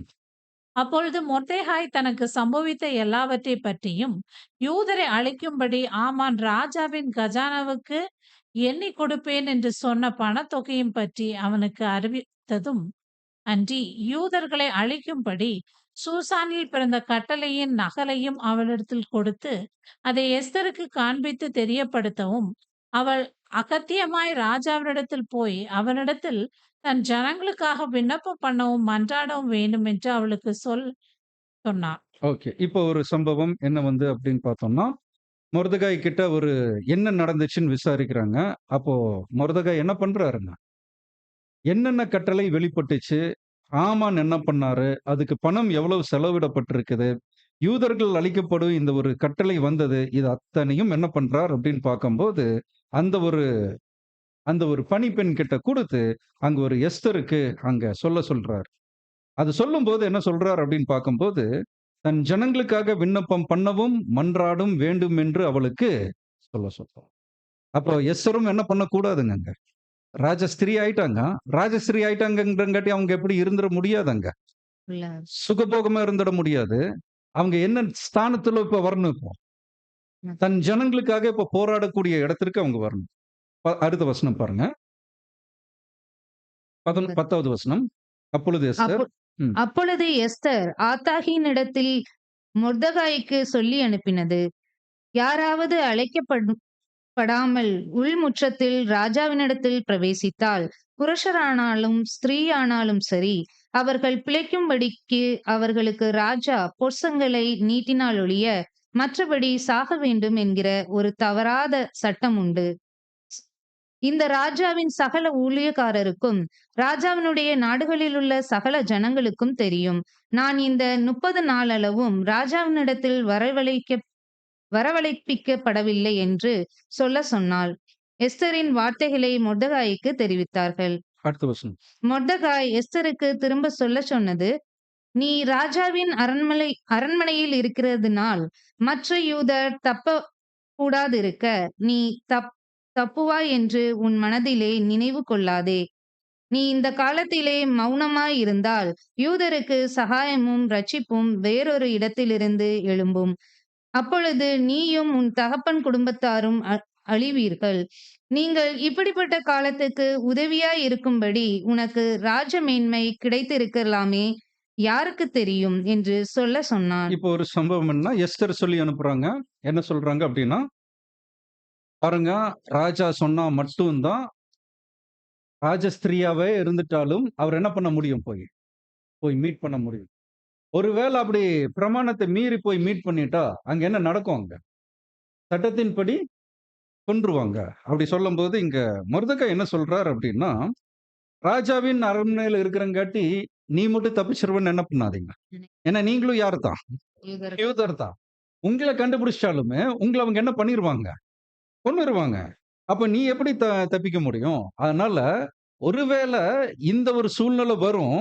இந்த சூழ்நிலைக்காக நீ ராஜா கிட்ட நீ ஒரு உதவி கேட்கறதுக்காக கூட நீ இந்த ஒரு பட்டத்துக்கு நீ என்ன பண்ணப்பட்டிருக்கலாம்? அழைக்கப்பட்டார். அழைக்கப்பட்டிருக்கலாம். யாருக்கு தெரியும்? அப்படின்னு சொல்லி இப்ப திருப்பி அனுப்பிச்சுடுறாங்க. இந்த செய்தி வந்து யாருக்கு வருது அப்படின்னு பார்க்கும்போது, எஸ்தருக்கு அங்க வரும்போது, அப்போ என்ன நடக்குது அப்படின்னா, எஸ்தர் திரும்ப ஒரு செய்தி என்ன பண்றாங்கன்னா, திரும்ப சொல்றாங்க. 16வது வசனம். நீர் போய் சூசானிலே இருக்கிற யூதரெல்லாம் கூடிவர செய்து ம். 3 நாள் அல்லும் பகலும் புசியாமலும் குடியாமலும் எனக்காக உபவாசம் பண்ணுங்கள். நானும் என் தாதிமாரும் உபவாசம் பண்ணுவோம். இவ்விதமாக சட்டத்தை மீறி ராஜாவினிடத்தில் பிரவேசிப்பேன். நான் செத்தாலாகிலும் சாகிறேன் என்று சொல்ல சொன்னாள். அன்பான சகோதரன், சகோதரிகளே, எஸ்தர் ஒரு முடிவு எடுக்குறாங்க பார்த்தீங்களா? எவ்வளவு பெரிய முடிவு எடுக்குறாங்க அப்படின்னா, யூதர்கள் கிட்ட எல்லாம் ஒரு விஷயம் சொல்லுங்க. என்னன்னு சொல்லுங்க? இந்த மாரி எஸ்தர் வந்து யார மீட் பண்ண போறாங்க? ராஜா ராஜாவை மீட் பண்ண போறாங்க. ஆனா ராஜா இன்னும் என்ன பண்ணல? என்ன கூப்பிடல. அப்போ இந்த ஒரு சட்டத்தை மீறி செய்யக்கூடிய செயலுக்கு நான் போறேன். எனக்காக நீங்கலாம் என்ன பண்ணுங்க, ஒரு 3 நாள் உபவாசம் இருக்கும். உபவாசம் இருந்து எனக்காக பிரேயர் பண்ணுங்க. நான் போறேன். ஒருவேளை அங்க எனக்கு சாவு வந்தா கூட நான் என்ன பண்றேன்? அப்படின்னு இப்ப தன்னுடைய லைஃப் இப்ப எங்க வச்சுட்டாங்க இப்போ? என்ன பண்ணிட்டாங்க? சா சாவுக்கே வச்சாச்சுங்க. சாவு வந்தா வரட்டும் அப்படிங்கிற அளவுக்கு இவங்க முடிவாயிட்டாங்க. அப்ப இந்த ஒரு செய்தி யாருக்கு வருது அப்படின்னா, மொர்தெகாய்க்கு வருது. அப்புறம் என்ன நடக்குது? 5வது அதிகாரம் 1வது வசனம். 3ஆம் நாளிலே எஸ்தர் ராஜ வஸ்திரம் தரித்துக்கொண்டு ராஜ அரண்மனையின் உள்புறத்தில் ராஜா கொலுவிரு கொலுவிருக்கும் ஸ்தானத்துக்கு எதிராக வந்து நின்றாள். ராஜா அரண்மனை வாசலுக்கு எதிரான கொலு மண்டபத்தில் ராஜஸ்தானத்திலே வீற்றிருந்தார். ம். ராஜா ராஜஸ்திரியாகிய எஸ்தர் முற்றத்தில் நிற்கிறதை கண்டபோது அவளுக்கு அவன் கண்களில் தயை கிடைத்ததினால் ராஜா தன் கையில் இருக்கிற பொற்செங்கோலை எஸ்தரிடத்திற்கு நீட்டினார். அப்பொழுது எஸ்தர் கிட்ட வந்து செங்கோலின் நுனியை தொட்டாள். ஓகே. இப்ப விஷயம் என்ன அப்படின்னு பார்த்தோம்னா, 3 நாள் கழிச்சு இப்போ எஸ்தர் என்ன பண்றாங்க அப்படின்னா, ராஜவஸ்திரமெல்லாம் தரிச்சுட்டு இப்ப என்ன பண்ணியாச்சு இப்போ? அந்த ஒரு அரண்மனைக்குள்ளார போயாச்சு இப்போ. ராஜா இருக்கக்கூடிய இடத்திற்கே போயாச்சு. இப்ப ராஜா என்ன பண்றாருன்னா, கொலு மண்டபத்துல உட்கார்ந்து அப்படியே பார்த்துட்டு இருக்காரு. பார்த்துட்டு இருக்கும்போது முற்றத்துல ஒருத்தங்க நிக்கிறாங்க. அது யாருன்னு பார்த்தா யாருங்க? Esther ester. உடனே ராஜா என்ன பண்றார்? அந்த ஒரு செங்கோல் நீட்டி அவர அலோ பண்றார். "உள்ள வாங்க" அப்படின்னு சொல்லிட்டு இப்ப என்ன சொல்றாரு பாருங்க. அடுத்த வசனம் போடுங்க. 3வது வசனம். ராஜா அவளை நோக்கி, ம். எஸ்தர் ராஜாத்தியே, உனக்கு என்ன வேண்டும்? ம். நீ கேட்கிற மன்றாட்டு என்ன? ம். நீ ராஜ்யத்தில் பாதி மட்டும் கேட்டாலும் உனக்கு கொடுக்கப்படும் என்றார். இப்ப ராஜா என்ன சொல்றாருங்க? நியாயமா என்ன நடந்திருக்கணும்? சட்டத்தை மீறி போனதுக்கு என்ன நடந்திருக்கணும்? தண்டனை. தண்டனை வந்திருக்கணும். ஆக்சுவலா எஸ்தர வந்து சாவடிச்சிருக்கணும். ஆனா இங்க ராஜா என்ன சொல்றாருங்க? என்ன சொல்றாருன்னா, "நீ கேட்கிற மன்றாட்டு என்னம்மா? நீ இப்ப கேளு. ராஜ்யத்துல பாதி நாள் உனக்கு என்ன பண்ணிடுறேன்? எழுதி குடுத்துடுறேன்." அப்படின்னு இப்ப ராஜா என்ன ஆயிட்டாருங்க இப்போ? இப்ப ராஜா எஸ்தர பார்த்து எத்தன நாள் ஆச்சுன்னு சொல்றோம்? 30 நாள். இப்ப 30 நாள் கழிச்சு எஸ்தர் மட்டும் ராஜாவ நினைக்கல. ராஜா கூட யார நினைச்சிருக்காங்க? எஸ்தர் அப்படியே மைண்ட்ல நினைச்சிருக்காரு. ச்சே, இந்த நேரத்துல நம்ம எஸ்தர போய் பார்த்துட்டு வரலாமா? அப்படின்னு யோசிச்சுட்டு இருக்கும்போது, எதிர்ல யார் நிக்கிறாங்கங்க? எஸ்தர் இருக்கும்போது இவருக்கு என்ன வந்துருச்சுங்க? ரொம்ப சந்தோஷமாயிட்டு அங்க அலோ பண்றத நம்ம கவனிக்கிறோம். அன்பான சகோதரன், சகோதரிகளே, இந்த மாரி ராஜாவினுடைய இருதயம், அந்த வசனம் நம்ம என்னைக்குமே மறந்துடக்கூடாது. ராஜாவினுடைய இருதயம் கர்த்தர் கையில எப்படி இருக்குதுங்க அது? நீர்க்கால்கள் போல இருக்குது. அதை அவர் தம்முடைய சித்தத்தின்படி திருப்புறார். இப்ப 3 நாள் ஜெபம் கேட்கப்பட்டுச்சுங்களா இல்லைங்களா? 3 நாள் எஸ்தரும், யூதர்களும் என்னன்னு ஜெபம் செஞ்சிருக்காங்கன்னா, எஸ்தர் எத பிரேக் பண்ணிட்டு போக போறாங்க இங்க?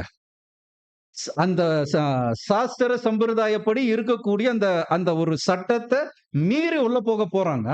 அப்படி உள்ள போகும்போது அவங்களுக்கு உயிருக்கு ஆபத்து நேரிடலாம். நீங்க என்ன பண்ணுங்க அவங்களுக்கு? அப்ப ஒரு ஜெபம் இங்க தேவன் யாருடைய இருதயத்தை இப்ப மாற்றி வச்சிருக்கிறாரு இப்போ? ராஜாவோட இருதயம் மாற்றி வச்சிருக்கிறாரு. ராஜா என்ன பண்றாருன்னா, இங்க அக்செப்ட் பண்றாரு. ரொம்ப சந்தோஷமாயிட்டாரு. அடுத்த வசனம் பாருங்க. அப்பொழுது 4வது அப் வசனம். அப்பொழுது எஸ்தர், ராஜாவுக்கு சித்தமானால் நான் தமக்கு செய்வித்த விருந்துக்கு ராஜாவும் ஆமானும் இன்றைக்கு வரவேண்டும் என்றாள். ம். அப்புறம் படிங்க.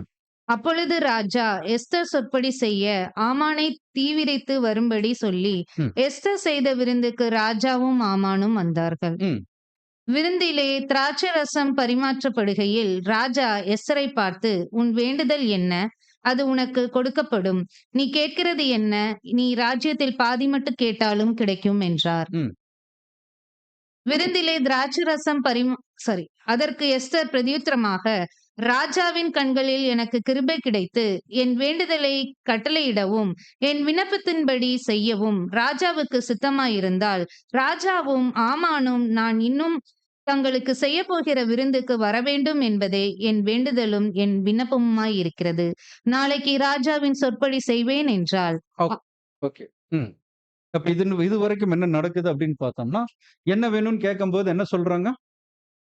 நீங்களும், ஆமானும் நான் செய்யற விருந்துக்கு நீங்க என்ன பண்ணணும்? வரணும். அந்த விருந்துல நீங்க கலந்துக்கணும் அப்படின்னு சொல்றாங்க. இப்போ ஆமான வந்து இப்ப வர வைக்கிறாங்க. ஆமானும், ராஜாவும் இப்ப என்ன பண்றாங்க விருந்துல? கலந்து கொள்ளும்போது, ராஜா அப்பவும் என்ன கேட்கிறாருங்க? என்ன வேணும்னு உன் கேட்கிறார். இருதயத்தின் வேண்டுதல் என்ன? நீ என்ன கேட்டாலும் நான் என்ன பண்றேன் இப்போ? கொடுக்கிறேன். கொடுக்கிறேன் அப்படின்னு சொல்றாரு. அப்போ எஸ்தர் என்ன சொல்றாங்க? விண்ணப்பம் உடனே வைக்கல. திரும்ப என்ன சொல்றாங்க? விருந்து வச்சு நாளைக்கு நான் ஒரு விருந்து பண்றேன். அந்த விருந்துக்கு நீங்களும் ஆமானும் என்ன பண்ணணும்? வரணும். வரணும். இப்ப இந்த சூழ்நிலை யோசிச்சு பாருங்க. இப்ப ஆமானோட மனசுல என்ன இருந்திருக்கணும்? பெருமை. என்ன யார் கூப்பிட்டுருக்காங்க? ராஜாவுக்கு நான் ரொம்ப முக்கியமானவன். இப்ப ராஜ ஸ்திரீக்கும் இப்ப நான் யாரு? ரொம்ப முக்கியமானவன். அப்படி ஆயிட்டாரு. அன்னைக்கு என்ன நடக்குது பாருங்க. 9வது வசனம். அன்றைய தினம் ஆமோன் சந்தோஷமும் மனமகிழ்ச்சியுமாய் புறப்பட்டு அவர் கண்ட்ரோலே பண்ண முடியல. அவர் மனசுல என்ன இருக்குதுங்க? ரொம்ப சந்தோஷத்துல போறார். ஆனாலும் ராஜாவின் அரண்மனை வாசல் இருக்கிற மொர்தகாய் தனக்கு முன் எழுந்திராமலும் அசையாமலும் இருக்கிறதை ஆமான் கண்டபோது அவன் மொர்தகாயின் மேல் உக்கிரம் நிறைந்தவனானான். நடக்குது கேட்போம். சந்தோஷமா வரும்போது யார பாக்குறாருங்க? மொர்தகாய். யாரும் பார்க்க கூடாதோ அவரை பார்த்துட்டார். பார்த்த உடனே இவர் என்ன பண்ணல? மொர்தெகாய் என்ன பண்ணல? எந்திரிச்சும் நிக்கல. எந்த ஒரு ரியாக்ஷனும் காட்டல. இப்படி பார்த்துட்டு அவர் பாட்டுக்கு இருக்கிறார். எந்த ஒரு ரியாக்ஷன் இல்லைன்னு முதல்ல வந்ததுக்கு ஒரு கோபம் வேற. இப்போ அந்த கோபம் எவனுங்க? உக்கிரமான கோபம் வந்து என்ன நடக்குது? ஆகிலும் ஆமான் அதை அடக்கி கொண்டு தன் வீட்டுக்கு வந்து தன் சிநேகிதரையும் தன் மனைவியாகிய சீரேஷையும் அழைத்து தன் ஐஸ்வர்யத்தின் மகிமையும் தன் பிள்ளைகளின் திரட்சியையும் ராஜா தன்னை பெரியவனாக்கி தன்னை பிரபுக்கள் மேல் ராஜாவின் ஊழியக்காரர் மேல் உயர்த்தின எல்லாவற்றையும் ஆமான் அவர்களுக்கு விவரித்து சொன்னான். பின்னையும் ஆமான் ராஜஸ்திரீயாகிய எஸ்தரும் தான் செய்த விருந்துக்கு ராஜாவுடனே கூட என்னை தவிர வேறொருவரையும் அழைக்கவில்லை. நாளைக்கு ராஜாவுடனே கூட நான் விருந்துக்கு வர அழைக்கப்பட்டிருக்கிறேன். ஆனாலும் இந்த யூதனாகிய மொர்தெகாய் ராஜாவின் அரண்மனை வாசல் உட்கார்ந்திருக்கிறதை நான் காணும் அளவும் அவைகள் எல்லாம் எனக்கு ஒன்றுமில்லை என்றான். என்ன விஷயம் சொல்றாருங்க இப்போ? ஃபேமிலி கிட்ட வந்து ஒரு விஷயம் பகிர்ந்துக்கிறாரு. எப்படி பகிர்ந்துக்கிறாருன்னா, பெரிய விஷயம் எல்லாம் மன்னிக்கணும். அதுக்கு முன்னாடி என்ன நடந்துச்சுன்னா, மொர்தெகாய் எந்திரிக்காம இருக்கிறாரு இல்லைங்களா? இத பார்த்த உடனே கோவம் வந்துருச்சு. ஆனா இப்ப என்ன பண்றாரு இதைவ? ஃபுல் கண்ட்ரோல் பண்ணிட்டு அந்த இடத்துல இருந்து விரைவா போயிடுறாரு. இந்த குணம் ஒரு சில நேரம் நம்மகிட்டயே இருக்குங்க. ஒரு சில டைம் கோபம் எல்லாம் இருந்துச்சுன்னா, யார் மேலயால இருந்து அவங்க ஒரு வேளை நம்மள பார்த்துட்டாங்கன்னா என்ன பண்ண மாட்டோங்க? நின்னு நிதானமாவெல்லாம் பேச மாட்டோம். என்ன பண்ணுவோம் நம்ம? அப்பதான் வேக வேகமா நடந்துக்க போவோம் நம்ம. நம்ம இடத்துக்கு நோக்கி போவோம். அப்ப இங்க கூட என்ன நடக்குது அப்படின்னு சொல்லி பார்த்தோம்னா, ஆமான் வந்து அவருடைய வீட்டுக்கு போய் என்னுடைய நண்பர்கள் கிட்ட இப்ப என்ன பண்றாருங்க? பெரிய பெரிய விஷயம் சொல்றாரு. ராஜா வந்து என்ன கூப்பிட்டுருக்காரு. ராஜா இப்ப என்ன பண்ணியிருக்கிறாரு? விருந்து வச்சிருக்கிறாரு. ராஜ ஸ்திரீயும் எனக்கு என்ன பண்ணியிருக்காங்க? விருந்து. விருந்து வச்சிருக்காங்க. திராட்சரசம் பரிமாறப்பட்டிருக்கு. இந்த சந்தோஷமான நாள்ல செய்தி எல்லாம் சொல்லி முடிச்சுட்டு, லாஸ்ட்டா ஒரு விஷயம் சொல்றாரு. எல்லாமே எனக்கு ரொம்ப சந்தோஷம் தான்.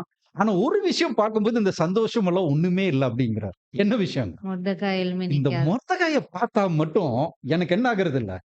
இந்த ராஜா குடுக்குற இந்த கனம், ராணி குடுக்குற இந்த கனம் எல்லாம் இதுக்கு முன்னாடி ஒண்ணுமே இல்லைங்கிறார். சொல்லிட்டு அப்புறம் என்ன நடக்குது பாருங்க. அப்ப அப்பொழுது அப்பொழுது அவன் மனைவியாகிய சிரேசும் அவனுடைய சிநேகிதர் எல்லாரும் அவனைப் பார்த்து 50 முழ உயரமான ஒரு தூக்கு மரம் செய்யப்பட வேண்டும். ம். அதிலே மொர்தெகாயை தூக்கி போடும்படி நாளைய தினம் நீ ராஜாவுக்கு சொல்ல வேண்டும். ம். பின்பு சந்தோஷமாய் ராஜாவுடனே கூட விருந்துக்கு போகலாம் என்றார்கள். இந்த காரியம் ஆமானுக்கு நன்றாய் கண்டதினால் தூக்கு மரத்தை செய்வித்தான். இப்போ அந்த அம்மா ஒரு ஐடியா குடுக்குறாங்க. "ஒண்ணு பண்ணுப்பா, நாளைக்கு நைட்டு தானே நீங்க விருந்துக்கு போறீங்க. விருந்துக்கு போறதுக்கு முன்னாடி ஒரு காரியம் பண்ணிருங்க. நாளைக்கு ஃபுல் டே இருக்குது. காலையில இருந்து என்ன பண்ணலாம்? ஒரு தூக்கு மரம் ரெடி பண்ணலாம். நீங்க இந்த கேப்ல போயி அ ராஜா கிட்ட என்ன வாங்கிட்டு வந்துருங்க. மிஷன். ஒருத்தன கொலை பண்ணணுங்கிற ஒரு தூக்கு மரம் தூக்குல போடணுங்கிற பர்மிஷன் மட்டும் வாங்கிட்டு வந்துருங்க. நாம மொர்தெகாய் புடிச்சு என்ன பண்ணிடலாம்? தூக்கு மரத்துல போட்டுட்டு, அதுக்கப்புறம் எங்க போய்க்கலாம்? விருந்துக்கு போய்க்கலாம்." அப்படிங்கிற ஒரு கட்டளை குடுக்கணுங்க. ஆனா இப்பதான் என்னன்னா சீன் வந்து இங்க அப்படியே மாறுது. எப்படி மாறுது அப்படின்னா, அடுத்த அதிகாரத்துல அடுத்த வசனம் படிங்க. அந்த ராத்திரியிலே ராஜாவுக்கு நித்திரை வராதபடியினால் ம். காப் கால கால வர்த்தமானங்கள். வர்த்தமங்களை எழுதியிருக்கிற நடபடி புஸ்தகத்தை ம். கொண்டு வர சொன்னான். அது ராஜ சமூகத்தில் வாசிக்கப்பட்டது. ம். அப்பொழுது வாசற் காவலாளிகளில் ராஜாவின் 2 பிரதானிகளாகிய பிக்தானும் தேரேசும் ராஜாவாகிய அகஸ்வேருவின் மேல் கை போட பார்த்த செய்தியை மொர்தெகாய் அறிவித்தான் என்று எழுதியிருக்கிறதே என்று வாசிக்கப்பட்டது. இப்ப ராஜாக்கு என்ன தெரிய வருதுங்க? இப்ப மறந்துட்டார். இப்ப இதெல்லாம் எத்தன காலம் இருந்திருக்குங்க? நல்லா கவனிங்க. ராஜ ஸ்திரீ ஆகுறதுக்கு ஒரு கால பகுதியில தான் இந்த சம்பவம் நடந்துச்சு. இல்லைங்களா? மொர்தெகாய் வந்து சொல்லி, அ எஸ்தர் கிட்ட சொல்லி, எஸ்தர் வந்து ராஜா கிட்ட சொல்லி, இது காலம் ரொம்ப முன்னாடி. ஆனா எப்ப வாசிக்கப்படுது? இது கரெக்ட்டா ஆமான் வந்து தூக்கு மரம் செய்யப்போததே இவருக்கு நைட்டு தூக்கம் வரலீங்க. தூக்கம் வராம இருக்கிறங்காட்டி, சரி என்ன பண்ணலாம்? தூக்கம் வரலைன்னா நம்மலாம் என்ன பண்ணுவோங்க? அது முன்னைங்க. இப்ப நம்ம கையில என்ன இருக்குங்க? போன். மொபைல். அன்பான சகோதரன் சகோதரிகளே, அப்ப முன்ன இருந்த ராஜா என்ன பண்ணியிருக்காருன்னா, அப்ப தூக்கம் வரலைன்னொன்னே சரி ஏதோ ஒண்ணு வாசிக்கலாம் அப்படிங்கும்போது, அந்த காலவர்த்தன புஸ்தகம் என்ன பண்றாங்கங்க? எடுத்து வாசிக்கும்போது, அப்ப என்ன என்ன விஷயம் அவங்க படிக்கிறாங்கன்னா, இப்படி 2 பேர் உங்கள கொலை பண்ண பார்த்தாங்க. அது ஒருத்தர் மூலியமாக உங்கள என்ன பண்ணப்பட்டிருக்குங்க? காப்பாற்றப்பட்டிருக்கு அப்படிங்கிற ஒரு செய்தி அன்னைக்கு அவருக்கு தெரிஞ்சுச்சு. அடுத்த வசனம் படுங்க. ம். அப்பொழுது ராஜா இதற்காக மொர்தெகாய்க்கு கனமும் மேன்மையும் செய்யப்பட்டதா என்று கேட்டார். ம். அதற்கு ராஜாவை சேவிக்கிற ஊழியக்காரர் அவனுக்கு ஒன்றும் செய்யப்படவில்லை என்று சொன்னார்கள். இப்ப விஷயம் என்னன்னா, ராஜா உடனே கேட்கிறாரு, சரி இந்த இவ்ளோ பெரிய வேலை செஞ்சாரு. இவருக்கு ஏதாச்சும் கனம் நம்ம குடுத்திருக்கிறோமா? இவர நம்ம என்ன பண்ணியிருக்கிறோம் அப்படின்னு கேட்கும்போது, அவருக்கு எதுவுமே பண்ணலீங்க. அவரு சும்மா தான் இருக்கிறாருங்கிற விஷயம் சொல்லும்போது, இப்ப என்ன நடக்குது படிங்க. 4வது வசனம். ஆமான் தான் செய்த தூக்கு மரத்திலே மொர்தெகாயை தூக்கி போட வேண்டும் என்று ம். ராஜாவினிடத்தில் பேசும்படி ராஜா அரண்மனையில் வெளிமுற்றத்திலே வந்திருந்தான். ம். அப்பொழுது ராஜா முற்றத்தில் இருக்கிறது யார் என்று கேட்டான். ம். ராஜாவின் ஊழியக்காரர் அவனை நோக்கி இதோ ஆமான் முற்றத்திலே நிற்கிறான் என்றார்கள். ம். ராஜா அவன் உள்ளே வரட்டும் என்றார். ம். ஆமான் உள்ளே வந்தபோது ராஜா அவனை நோக்கி ராஜ கனம் பண்ண விரும்புகிற மனுஷனுக்கு என்ன செய்யப்பட வேண்டும் என்று கேட்டான். ம். அதற்கு ஆமான் என்னை அன்றி யாரை ராஜா கனம் பண்ண விரும்புவார் என்று தன் மனதிலே நினைத்து ராஜாவை நோக்கி ராஜா கனம் பண்ண விரும்புகிற மனுஷனுக்கு செய்ய வேண்டியது என்னவெனில் ராஜா உடுத்திக் கொள்கிற ராஜ வஸ்திரமும் ராஜா ஏறுகிற குதிரையும் அவர் சிரசிலே தரிப்பிக்கப்படும் ராஜ முடியும் கொண்டு வரப்பட வேண்டும். அந்த வஸ்திரமும் குதிரையும் ராஜாவுடைய பிரதான பிரபுக்களில் ஒருவனுடைய கையில் கொடுக்கப்பட வேண்டும். ராஜா கனம் பண்ண விரும்புகிற மனுஷனை அலங்கரித்த பின் அவனை குதிரையின் மேல் ஏற்றி நகர வீதியிலே உலவும்படி செய்து ராஜா கனம் பண்ண விரும்புகிற மனுஷனுக்கு இப்படியே செய்யப்படும் என்று அவனுக்கு முன்பாக கூறப்பட வேண்டும் என்றார். ம்.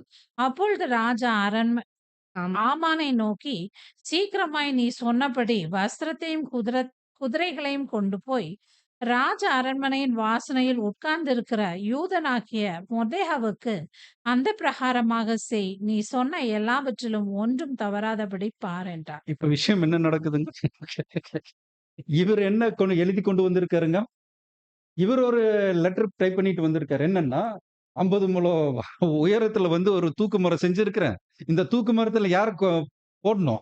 மொர்தெகாய மொர்தெகாய். போடணும்னு சொல்லி இவர் ஒரு லெட்டர் பேட்ல அடிச்சுட்டு வந்திருக்காரு. ஆனா ஏற்கனவே ராஜா எதுவும் வாசிச்சு முடிச்சிருக்கிறாருங்க. மொர்தெகாய் தனக்கு செஞ்ச அந்த உதவிய அவரு தெரிஞ்சுக்கிட்டு, இப்ப கேட்கிறாரு. அ ஆமான் வர சொல்லுங்க, உள்ள வர சொல்லுங்க அப்டின்னோனே ஆமான் கிட்ட கேட்கிறாரு. எப்போ ராஜா ஒருத்தர கனம் பண்ணணும்னா, அவருக்கு என்னென்னலாம் பண்ணணும் அப்டின்னோனே, இவரு என்ன மனசுல என்ன நினைக்கிறாருன்னா, என்ன தவிர இவரு கனம் பண்ணிற போறாரு அப்டின்னு மனசுல நெனச்சுட்டு, தான் மனசுல இருக்கிற ஆசையெல்லாம் கொட்டி இருக்கிறாரு. என்னன்னதுங்க? ராஜா போடுற ட்ரெஸ் போடணும். ரா ராஜாவோட வாகனத்துல ஏறிக்கணும். அப்புறம் ரா ராஜமுடி. ராஜ முடி சூட்டணும். அது மட்டும் இல்ல, பிரதானிகளில் ஒருத்தர் என்ன பண்ணணும்? அந்த வீதிகள்ல எல்லாம் போகும்போது, இவர பத்தி என்ன பண்ணிட்டே போகணும்? சொல்லிட்டே போகணும். ராஜாவை கனம் பண்ற ஒரு மனுஷன் இவரு தான் அப்படின்னு சொல்லிட்டே இருக்கணும் அப்படின்னு தன்னுடைய ஆசையெல்லாம் இவரு சொல்லிட்டார். சொல்லி முடிச்சதுக்கு அப்புறம் என்ன நடக்குது அப்படின்னு பார்த்தோம்னா, ராஜா என்ன சொல்றாரு? சரிப்பா, அப்படியே பாருங்க. இதெல்லாமே நீங்க ரெடி பண்ணிக்கங்க. இதெல்லாம் நீங்க யாருக்கு செய்யணும்னா, வாசல்ல ஒருத்தர் பேரு மொர்தெகாய்ன்னு ஒருத்தர் இருக்காரு. அவருக்கு நீங்க என்ன பண்ணுங்க? இத செய்யுங்க. இதுல ஒண்ணும் நீங்க என்ன பண்ணிடக்கூடாதுங்க. கம்மியாக்கி செஞ்சிடக்கூடாதுங்கிறாரு. இப்ப இவரு இந்த பாக்கெட்ல இருந்து அந்த ஸ்லிப் எடுத்திருப்பாரா? பாக்கெட்ல ஒரு லெட்டர் இருக்குது. அந்த ஸ்லிப் எடுத்திருப்பாரா? இப்ப என்ன பண்ணியிருக்காரு அப்படியே? அப்படியே உள்ள வச்சு, இப்ப என்ன நடக்குதுன்னு பாருங்க. அப்புறம் அப்படியே ஆமான் வஸ்திரத்தையும் குதிரையையும் கொண்டு போய் மொர்தெகாயை அலங்கரித்து எஸ்தர் அலங்கரிக்கிறாங்க இப்போ. மொர்தெகாய் அலங்கரித்து அப்புறம் அவனை குதிரையின் மேல் ஏற்றி நகர வீதியில் உலாவும்படி செய்து, ராஜா கனம் பண்ண விரும்புகிற மனுஷனுக்கு இப்படியே செய்யப்படும் என்று ம். அவனுக்கு முன்பாக கூறினார். ம். பின்பு மொர்தெகாய் ராஜாவின் அரண்மனை வாசலுக்கு திரும்பி வந்தான். ம். ஆமானோவென்றால் ம். சஞ்சலப்பட்டு முக்காடிட்டுக் கொண்டு தன் வீட்டுக்கு தீவிரித்து போனான். இப்ப சம்பவம் எல்லாம் முடிஞ்சுங்க. இவர் என்ன பண்ணிட்டாருங்க? இந்த வீதி எங்கும் அவர பத்தி புகழ்ந்து சொல்லிட்டே போயாச்சு. போயிட்டு திரும்ப கொண்டு எங்க விட்டாச்சுங்க இங்க. அரண்மனையிலேயே விட்டுட்டு முக்காடு போட்டுட்டு ஓடிட்டார். ஏன் அப்டின்னா, எ- இவன் இந்த மனுஷன் யாருப்பா? வாட்ச்மேனா இருக்கும்போதும் மதிக்க மாட்டேங்கிறான். அட்லீஸ்ட் நம்ம கனம் பண்ணிட்டு வரோம். அப்ப கூட நமக்கு ஒரு ரெஸ்பான்ஸ் பண்ணுவான்னு பார்த்தா, அப்பவும் என்ன பண்ணல? பண்ணல. எந்த ரெஸ்பான்ஸும் பண்ணல. அப்ப இவர் என்ன ஆனா ரொம்ப சோகமாய் போறார். 13வது வசனம் பாருங்க அங்க என்ன நடக்குதுன்னு. ஆமான் தனக்கு நேரிட்ட எல்லாவற்றையும் தன் மனைவியாகிய சீரேசுக்கும் தன் சிநேகிதர் எல்லாருக்கும் அறிவித்தபோது, அவனுடைய ஆலோசனைக்காரரும் அவன் மனைவியாகிய சீரேசும் அவனை பார்த்து, மொர்தெகாய்க்கு முன்பாக நீர் தாழ்ந்து போகத் தொடங்கினீர். ம். அவன் யூத குலமானால் நீர் அவனை மேற்கொள்ளாமல் அவனுக்கு முன்பாக தாழ்ந்து போவது நிச்சயம் என்றார்கள். 14. அவர்கள் இப்படி பேசிக்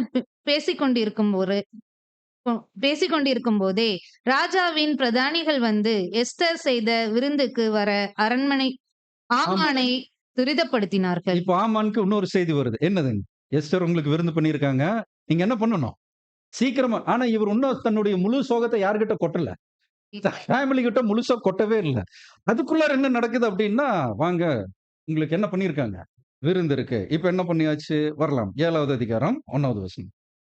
ராஜாத்தியாகிய எஸ்தருடனே விருந்துண்ண ராஜாவும் ஆமானும் வந்தபோது, ம். 2ஆம் நாள் விருந்தில் திராட்சை ரசம் பரிமாறப்படும் போது, ம். ராஜா எஸ்தரை நோக்கி, எஸ்தர் ராஜாத்தியே, உன் வேண்டுதல் என்ன? ம். அது உனக்கு கொடுக்கப்படும். நீ கேட்கிற மன்றாட்டு என்ன? ம். நீ ராஜ்யத்தில் பாதி மட்டும் கேட்டாலும் கிடைக்கும் என்றார். ம். அப்பொழுது ராஜாத்தியாகிய எஸ்தர் பிரதியுத்தரமாக, ராஜாவே, உம்முடைய கண்களில் எனக்கு கிருபை கிடைத்து, ராஜாவுக்கு சித்தமாயிருந்தால் என் வேண்டுதலுக்கு என் ஜீவனும், என் மன்றாட்டுக்கு என் ஜனங்களும் எனக்கு கட்டளையிடப்படுவதாக.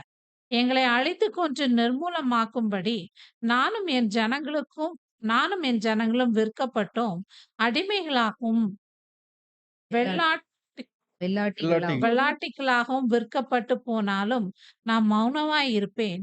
இப்பொழுதோ ராஜாவுக்கு உண்டாகும் நஷ்டத்துக்கு அந்த சத்துரு உத்தரவாதம் பண்ண முடியாது என்றான். ம். அப்பொழுது ராஜாவாகிய அகஸ்தியேரு மறுமொழியாக ராஜாத்தியாகிய எஸ்தரை நோக்கி, இப்படி செய்ய துணிகரம் கொண்டவன் யார்? அவன் எங்கே என்றான். இப்போ ஒரு விஷயம் என்ன நடக்குது அப்படின்னா, அந்த விருந்துல வந்து கேட்கிறாரு, இப்போ சொல்லுமா பாதி ராஜ்யம் உனக்கு என்ன பண்ணிடுறேன்? கொடுத்துடுறேன். எழுதிடுறேன். அப்படின்னு இன்னும் ராஜாவினுடைய சந்தோஷம் குறையல. குறையவே இல்ல. அப்படி இருக்கும்போது, அப்ப ஒரு விஷயம் சொல்றாங்க. அந்த வார்த்தைகள் பாருங்க. ராஜாவுக்கு சித்தமாய் இருந்தால், என் வேண்டுதலுக்கு என் ஜீவனும்.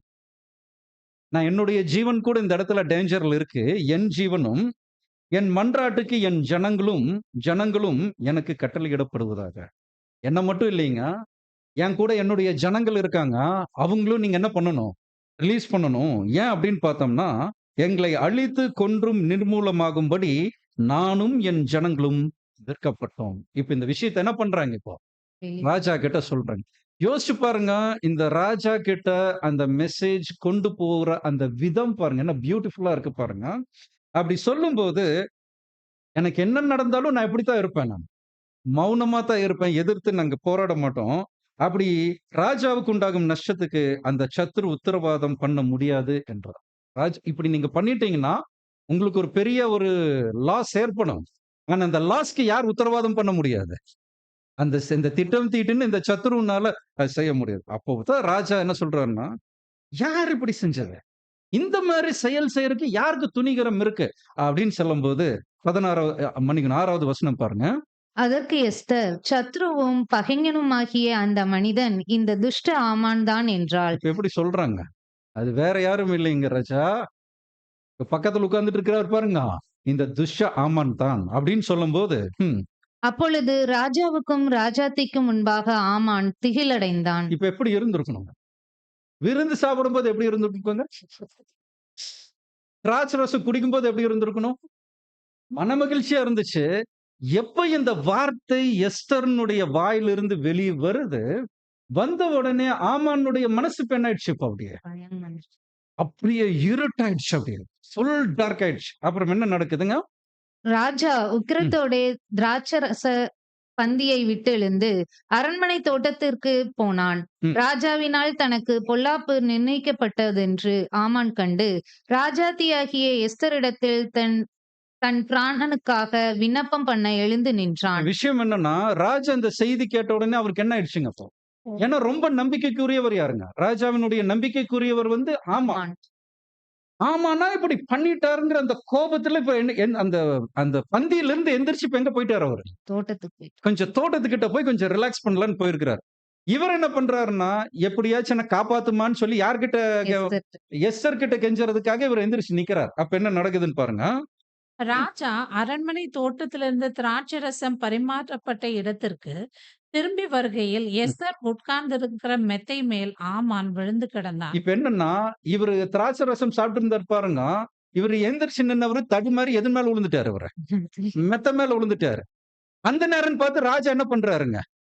அந்த தோட்டத்துல இருந்து திரும்பி அந்த திராட்சை ரசம் பரிமாற இடத்துக்கு வர்றாங்க. வரும்போது அப்பொழுது ராஜா அப்பொழுது ராஜா, நான் அரண்மனையில் இருக்கும் போதே என் கண் முன்னே இவன் ராஜாத்தியை பலவந்தம் செய்ய வேண்டும் என்று இருக்கிறானோ என்றான். இந்த வார்த்தை ராஜாவின் வாயிலிருந்து பிறந்த உடனே ஆமானின் முகத்தை மூடி போட்டார்கள். என்ன விஷயம் பாருங்க அன்பானவர்களே. ராஜா வந்து இப்படி பார்க்கறக்கும், ஆமான் வந்து மெத்த மேல விழுந்து கிடக்கறக்கும் கரெக்ட்டா இருக்கு. உடனே இவர் என்ன நினைச்சிட்டாரு? ஓ! நான் இருக்கும்போதே நீ ராஜாத்தி கிட்ட தப்பா நடக்க பார்த்துட்டியா? அப்படின்னு இந்த வாயில வரும்போது, அந்த பக்கத்துல இருக்கக்கூடிய அந்த சோல்ஜர்ஸ் என்ன பண்ணிட்டாங்க இப்போ? ஆமானோட ஏன்னா ஏன் மூடுறாங்கன்னா, ஒரு சில நேரம் நம்ம முகம் தான் வந்து கெஞ்சிரும். கெஞ்சி யார்கிட்ட கேட்டுருவோங்க? எப்படியாச்சும் என்ன காப்பாத்துங்கன்னு பாவமா மூஞ்சி போனா யாருக்கு மனசு மாற வாய்ப்பு இருக்கு? ராஜாவுக்கு மனசு மாற உடனே முகம் எதுக்கு மூடுறாங்க அப்படின்னு பார்த்தோம்னா, இனி அவர் யாருடைய முகத்த பார்க்க முடியாதுங்க. ராஜாவின். அப்புறம் படிங்க. அதுக்கப்புறம் பாருங்க. அப்பொழுது ராஜ சமூகத்தில் இருக்கிற பிரதானிகளில் அர்ப்போனா என்னும் ஒருவன், இதோ ராஜாவின் நன்மைக்காக பேசின மொர்தெகாய்க்கு ஆமான் செய்வித்த 50 முழ உயரமான தூக்கு மரம் ஆமானின் வீட்டண்டே நாட்டப்பட்டிருக்கிறது என்றான். அப்பொழுது ராஜா, அதிலே அவனை தூக்கி போடுங்கள் என்றார். என்ன விஷயம்னா, இது மட்டும் இல்லைங்க. உங்கள காப்பாத்துன மொர்தெகாய்க்கு கூட கொலை பண்றதுக்காக என்ன பண்ணி வச்சிருக்காருங்க. தூக்குமரம் 50 முழ தூக்கு மரம் செஞ்சு வச்சிருக்காங்கன்ன உடனே, ராஜா ரொம்ப டென்ஷன் ஆயிட்டாரு. என்ன சொல்லிட்டாரு? அந்த மரத்துல அவனையவே தூக்கி என்ன பண்ணுங்க? போடுங்க. போடுங்க அப்படின்னு சொல்லியாச்சு. இப்ப என்ன ஆச்சு அப்படின்னு பார்த்தோம்னா, அப்படியே ஆமான் மொர்தெகாய்க்கு ஆயத்தம் பண்ணின தூக்கு மரத்தில் ஆமானையே தூக்கி போட்டார்கள். அப்பொழுது ராஜாவின் உக்கிரம் தணிந்தது. அப்பொழுது ராஜாவின் உக்கிரம் தணிந்தது. 8வது அதிகாரம் 1வது வசனம் பாருங்க. அன்றைய அன்றைய தினம் அன்றைய தினம் அகஸ்வேரு ராஜா யூதரின் சத்துருவாய் இருந்த ஆமோனின் வீட்டை ராஜாத்தியாகிய எஸ்தருக்கு கொடுத்தான். மொர்தெகாய் ராஜ சமூகத்தில் வந்தான். அவன் தன்னை இன்ன உறவு என்று எஸ்தர் அறிவித்திருந்தால், ராஜா ஆமானின் கையிலிருந்து வாங்கி போட்ட தம்முடைய மோதிரத்தை எடுத்து அதை மொர்தெகாய்க்கு கொடுத்தான். எஸ்தர் மொர்தெகாவை ஆமானின் அரண்மனைக்கு அதிகாரியாக வைத்தாள். ஓகே. கதை நல்லா இருக்குங்களா? என்னைக்குமே வந்து ஸ்டோரி படிக்கும்போது நமக்கு ரொம்ப இன்ட்ரெஸ்டிங்கா இருக்கும். இதுவரைக்கும் தான் அன்பான சகோதரன் சகோதரிகளே நம்மளுடைய தியானம். இதற்கப்புறம் இருக்கு. அது நீங்க வீட்ல போய் என்ன பண்ணீங்கன்னா, ஸ்டடி பண்ணுங்க. அன்பான சகோதரன் சகோதரிகளே, இங்க நாம படிக்கக்கூடியது யார பத்தி நம்ம படிக்க போறோம்? கேரக்டர்ஸ். என்னென்ன கேரக்டர்ஸ்? அகஸ்வேரு, ராஜா, அதற்கப்புறம் வஸ்தி வஸ்தி, வஸ்திக்கு அப்புறம் 7 பிரதானிகள். ஆம், 7 பிரதானிகள். ஏகா. ஏகா, ஏகா தான் வந்து என்ன பண்றார்? ஏகா கிட்ட தான் யார் வராங்க அப்படின்னா, எஸ்தர், எஸ்தர். மொர்தெகாய். அதுக்கு முன்னாடி மொர்தெகாய் வரார். மொர்தெகாய், அதுக்கப்புறம் ஹாமான். இல்லைங்களா? இந்த இந்த கேரக்டர்ஸ்குள்ளார இருக்கக்கூடிய அந்த தெய்வீக திட்டத்திற்கும், இந்த ஒரு கேரக்டர்ஸ்குள்ளார இருக்கக்கூடிய அந்த லிங்க் தான் நம்ம பார்க்க போகிறோம். அன்பான சகோதரன், சகோதரிகளே, முதல்ல நம்ம வரலாம். அகஸ்வேரு அது யார்? அப்படிங்கிற அந்த பெயருக்கு அர்த்தம் என்ன அப்படின்னு பார்க்கும்போது, I will be silent and poor. நான் எப்படி இருப்பேன்? அமைதியும் புவர்னா எளிமை. ஏழை இல்ல, எளிமையானவர். எளிமையாகவும், அமைதியாகவும் இருப்பேன். எளிமையாகவும், அமைதியாகவும் இருக்கிற கேரக்டர் டிவைன் பிளான்ல யாரத்தான் சொல்லலாம்? யாரத்தான் சொல்லலாமா? கர்த்தர் இயேசு தான் அங்க பொருந்தி வருவார். இல்லைங்களா? ஏன்னா அவருடைய எளிமை பத்தி ஸ்டடி பண்ணணும் அப்படின்னா, அவர் எந்த ஸ்தானத்த விட்டுட்டு பூமிக்கு வந்தாருங்க அவர்? பரலோகத்தில். யோசிச்சு பார்க்கணும் அவர். சரி, அவருடைய சொத்து மதிப்பு எவ்வளவுங்க? நம்முடைய அளவுக்கு இவரு எத்தனை நாட்டுக்கு அதிபதி? அகஸ்வேரு. 127. இப்போ கர்த்தர் இயேசு எத்தனை சொத்துக்கு அதிபதி அவரு? அவர பத்தி வசனம் அப்பா சொல்றாரு, அவரை கொண்டும் அவருக்கென்று அவருக்கென்றும். அப்படின்னா, வானத்துல மட்டும் இல்ல, பூமியில மட்டும் இல்ல, அவர் படைச்ச அத்தனை விஷயத்துக்கும் சொந்தக்காரர் யார் தான்? கர்த்தர் தான். இல்லைங்களா? கர்த்தர் இயேசு தான் அதற்கு வாரிசு. இப்போ இந்த மாரி இருக்கக்கூடிய கர்த்தர் இயேசுவ நிராகரிச்சாங்க வஸ்தி. அப்ப கர்த்தர் இயேசுவ நிராகரிச்சவங்க யாரு இந்த பூமியில? மாம்சீக இஸ்ரவேல். யாரு? மாம்சீக இஸ்ரவேல். மாம்சீக இஸ்ரேலர்கள். இல்லைங்களா? மாம்சீக இஸ்ரேலர்கள் அப்படின்னா நம்ம எங்க கொண்டு வந்துட முடியாதுன்னா, முற்பிதாக்கள் லிஸ்ட்ல கொண்டு வந்துட முடியாதுங்க. இது எந்த மாம்சீக இஸ்ரேலர்கள்? கர்த்தர் வாழ்ந்த காலத்துல இருந்தாங்க பாருங்க. அந்த இஸ்ரேலர்கள் தொடங்கி எது வரைக்கும் கொண்டு வரலாம்? இப்ப வரைக்குமே கொண்டு வரலாம். ஏன்னா இப்ப வரைக்குமே அவர் என்ன பண்ணல அவங்க? ஏற்றுக்கொள்ளல. அப்போ மாம்சீக இஸ்ரேலர்கள். வஸ்திங்கிற பேருக்கு ஒரு ஒரு ஒரு அர்த்தம் என்ன அப்படின்னா பியூட்டிஃபுல். பியூட்டிஃபுல்னா எப்படி சொல்லலாம்? அழகு. பியூட்டிஃபுல்ங்கிற வார்த்தைக்கு வந்து தமிழ்ல என்ன சொல்லலாம்? அழகு. அழகு நிறைந்த. இல்லைங்களா? யூதர்கள் அழகு நிறைந்தவர்களா? எப்படியெல்லாம் அழகு நிறைந்தவர்கள்? ஆசீர்வதிக்கப்பட்டவர்கள். ஆசீர்வாதமே அவங்களுக்கு தாங்க கொடுக்கப்பட்டுச்சு. வாக்குத்தத்தம் அவங்களுக்கு. வாக்குத்தத்தம் அவங்களுக்காக தான் கொடுக்கப்பட்டுச்சு. இல்லைங்களா? பலிகள். யாருனால அப்படின்னு ஒருத்தர்னால ஆபிரகாம்ங்கிற அந்த ஒரு மனுஷன் பெற்றுக்கொண்ட அந்த வாக்குத்தத்தம், அவர் மேல தேவன் வச்ச அந்த ஒரு ஐக்கியம் எது வரைக்கும் கொண்டு போச்சு அப்படின்னா, அந்த யூதர்கள் அப்படின்னு அந்த 12 கோத்திரத்தின் மேல அவர் பேரன்பு கொண்டு என்ன பண்ணாருங்க? நேசிச்சார். அதுவும் பாருங்க, தேவன் வந்து ஒரு கூட்ட வகுப்பாரை நேசிக்கிறது அது எவ்வளவு விசேஷமானதுங்க அன்பான சகோதரன், சகோதரிகளே. கொஞ்சம் சிந்திச்சு பாருங்க. அது மட்டும் இல்ல. ஒட்டுமொத்த உலகத்திற்கும் பாவ மன்னிப்பு வருஷத்துக்கு ஒரு முறை பெற்றுக் கொண்டிருந்த ஜனங்கள் யாருங்க? வேற யாருக்குமே அது இல்லைங்க. வேற யாருக்கும் அந்த வாய்ப்பு கிடையாது. பாவ நிவாரண நாளின் பலிகள்ல இவங்க என்ன பண்ணிக்கலாம் இவங்க? தங்களுடைய பாவத்தை இவங்க சுத்திகரித்துக் கொண்டு விடலாம். அப்ப இவங்க அழகுள்ளவர்களா இல்லைங்களா? ஆனா இவர்கள் யாரை நிராகரித்து விட்டார்கள்? கர்த்தர் இயேசுவினுடைய அந்த சொல் அவங்க நிராகரிச்சாங்க. எத்தனை பேருக்கு முன்பாக? எத்தனை பேருக்கு முன்பாக? அதுதான் ரொம்ப முக்கியம். இங்க இங்க இவனுடைய இரத்தப்பழி எங்கள் மேலும் எங்கள் பிள்ளைகள் மேலும் வரட்டும்னு தனிப்பட்ட முறையில சொன்னாங்களா? இல்ல கூட்டத்தின் மத்தியில சொன்னாங்களா? கூட்டத்தின் மத்தியில. அப்போ எத்தனை பேர் முன்னாடி சொன்னாங்க? அன்பான சகோதரன், சகோதரிகளே, அது சாதாரண விஷயம் இல்ல.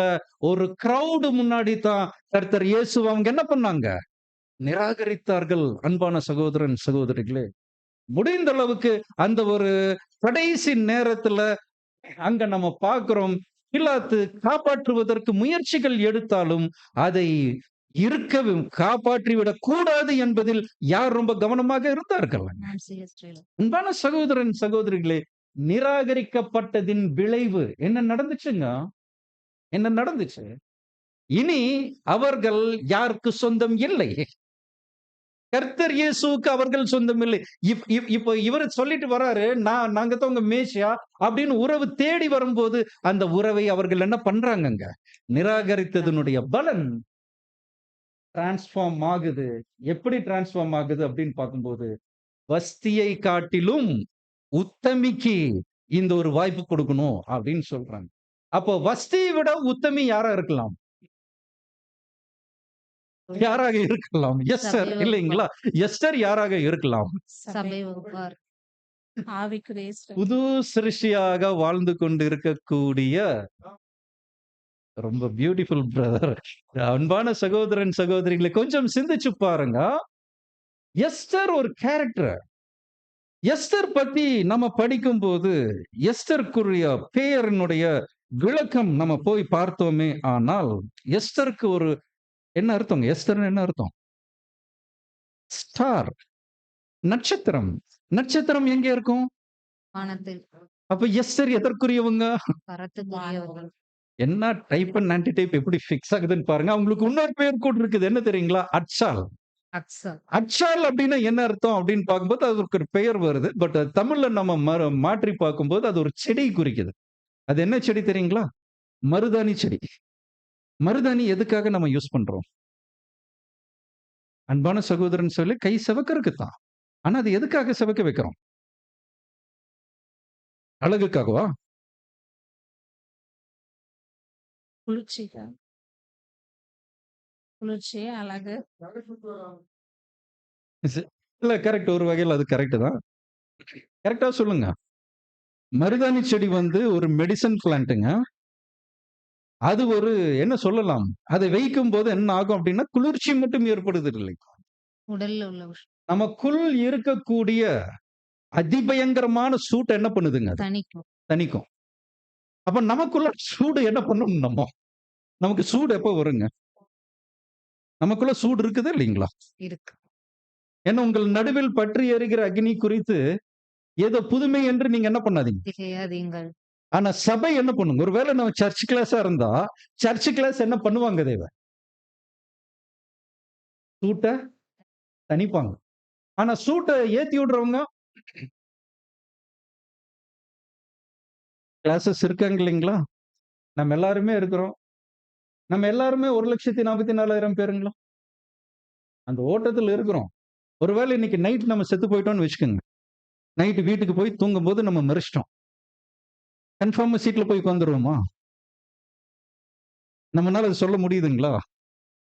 அன்பான சகோதரன், சகோதரிகளே, இப்பதான் எஸ்தர்னுடைய கேரக்டர் நம்ம படிக்கிறோம். எஸ்தர் யார் சொற்கேட்டு வளர்ந்தாங்க? மொர்தெகாய். இங்கதான் ஒரு கேரக்டர் நமக்கு வர்றாங்க. அன்பான சகோதரர், எஸ்தர் தானாக வளரவில்லை. எஸ்தர் யாரினால் வளர்க்கப்பட்டாள்? மொர்தெகாயினால் வளர்க்கப்பட்டாள். அன்பான சகோதரன், சகோதரிகளே, மொர்தெகாய் யாருக்கு அடையாளம் என்று நாம் பார்த்தோமே ஆனால் கர்த்தர் இயேசு வருவதற்கு முன்பாக வாழ்ந்திட்ட முற்பிதாக்களை குறிக்கிறது. அன்பான சகோதரன், சகோதரிகள், இன்னைக்கு சபை முற்பிதாக்கள் கிட்ட ஸ்டடி பண்றாங்களா இல்லைங்களா? என்னென்னமெல்லாம் ஸ்டடி பண்றோம் நம்ம?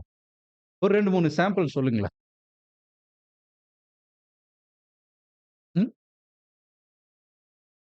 ஆபிரகாம் மூலம் விசுவாசம். வேற? எவ்வளவு பெரிய விஷயம் இல்லைங்களா? ஆபிரகாம் மூலம் விசுவாசம்னா எப்படி விசுவாசம்? ஆபிரகாம்னுடைய மைண்ட் செட் நம்ம படிக்கிறோம். எப்படி படிக்கிறோம்னா, ஆபிரகாம் சொல்றாரு, என் மகன நான் 2 துண்டா வெட்டிட்டாலும், நானும் பிள்ளையாண்டானும் போய் பலி செலுத்திட்டு திரும்பி வருவோம். வருவோம். அப்ப என்ன நம்பிக்கை அவருக்குள்ளார வந்துருச்சுன்னா, என் மகன் பொறக்கும்போது எனக்கு வயசு எவ்வளவுங்க? 100. 100ல எனக்கு பிள்ளை கொடுத்த தேவன், இந்த 117ல நான் என் பிள்ளைய நான் 2 துண்டா வெட்டிட்டாலும் கூட, இதே மகன் எனக்கு என்ன பண்ணுவாரு எனக்கு? அப்ப யார் மேல நம்பிக்கை வந்துருச்சுங்க? தேவன் இதே ஆபிரகாம் வந்து கொஞ்ச வருஷத்துக்கு முன்னாடி உங்களுக்கு சாராள் மூலியமா குழந்தை பொறக்கும் அப்டின்னோனே இவர் என்ன பண்றாருங்க? முக்காடு போட்டுட்டு உள்ளுக்குள்ளார கக்க சிரிக்கிறாரு அவர். ஆனா சாராள் எப்படி சிரிக்கிறாங்க? சத்தமா சிரிக்கிறாங்க. ஆனா இவருக்குள்ள ஒரு சின்ன நம்பிக்கை இருந்தாலும் இவருக்கும் என்ன வந்துருச்சுங்க? சிரிப்பு. சிரிப்பு வந்துருச்சு. அப்படி சிரிச்ச ஆபிரகாம் இப்ப இந்த இடத்துல என்ன என்ன குவாலிட்டி காட்டுறாருங்க? நானும் என் மகனும் போய் பலி செலுத்திட்டு நாங்க என்ன பண்ணுவோம்? திரும்ப வருவோம். அன்பான சகோதரன் சகோதரிகளே, அந்த விசுவாசத்தினுடைய டிரான்ஸ்பர்மேஷன் என்னாச்சுங்க? அன்பானவர்களே, ஒருவேளை நம்ம இந்த புதிய ஏற்பாடு மட்டும் நம்ம படிக்கிறோம்னு வச்சுக்கங்களேன், நமக்கு என்ன புரியும்னு நினைக்கிறீங்க? என்ன புரியும்? ஒண்ணும் புரியாதுங்க. என்ன வேணும் நமக்கு? பழைய ஏற்பாடு. பழைய ஏற்பாட்டுல இருக்கக்கூடிய அந்த விஷயங்கள் நமக்கு நிறைய தேவைப்படுகிறது. அப்ப மொர்தெகாய் எப்படி இருக்கிறார் அப்படின்னு பார்த்தோம்னா, முற்பிதாக்கள் சபை ஆவதற்கு நம்மள என்ன பண்றாங்க? அந்த கன்னிமாடத்திற்கு உந்தி தந்து. உள்ள அனுப்பிச்சு விடுறாங்க இன்னைக்கு. இன்னைக்கு நம்ம கன்னிமாடத்திற்கு வந்திருக்கிறோம். ஆனா ஸ்டேஜஸ் தாண்டுறோமா? கன்னிமாடத்துல என்ன இருக்குதுங்க? ரவுண்ட் 1 இருக்கு, ரவுண்ட் 2 இருக்குது, ரவுண்ட் 3 இருக்கு. இப்படி நம்ம கடந்து எந்த ஸ்டேஜ்க்கு வரணும்? ராஜா ஃபைனலிஸ்ட் வரைக்கும் வரணும். ஃபைனலிஸ்ட்ல ராஜா என்ன பண்ணணும்? கிரீடத்தை சரி இப்ப ஒரு 3 பேர் அந்த 3 பேர்ல எனக்கு இந்த பொண்ணு ஓகே, ஓகே. அப்படி சொல்லணும். இல்லைங்களா? அப்ப அந்த ஸ்டேஜ் வரைக்கும் இப்ப யார் வரணும்? சபையில இருக்கக்கூடிய நம்ம தான் இந்த முயற்சிக்குள்ளார இப்ப என்ன பண்ணணும்? கடந்து அப்போ இந்த இடத்துல எஸ்தர் செய்த காரியம் என்ன? என்ன காரியம் பண்ணிட்டாங்க? கொஞ்சம் பின்னாடி ரிவர்ஸ்ல வருவோம். ரிவர்ஸ்ல வரும்போது யார்கிட்ட இவங்க ஒப்படைக்கப்பட்டாங்க? ஏகா.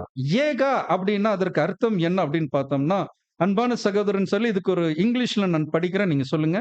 இஎன்யூ இஎன்யூசிஹெச். இஎன்யூசிஹெச் எப்படி சொல்லுவீங்க? யூனுக். யூனுக்னா என்ன அர்த்தம்? Third gender. பாருங்க பிரதர் ஒரு விஷயம் சொல்றாங்க. தேர்ட் ஜெண்டர்னா நம்ம எப்படி சொல்லலாம்? ஆண் என்றும் இல்லை, பெண் என்று. பெண் என்றும் இல்லை. அன்பான சகோதரன் சொல்லி அப்ப இவர் யார குறிப்பார்? நீங்க சொல்லிடுவீங்கன்னு நினைக்கிறேன். பரிசுத்தாவியா.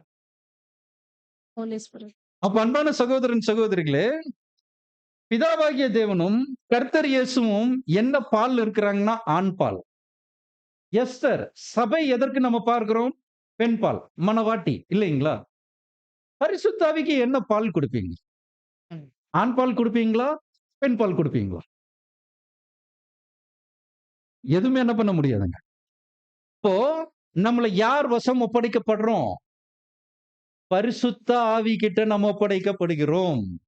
அன்பான சகோதரன் சொல்ல அந்த வார்த்தைகள் கொஞ்சம் கவனிச்சு பார்க்கும்போது, ஆம்,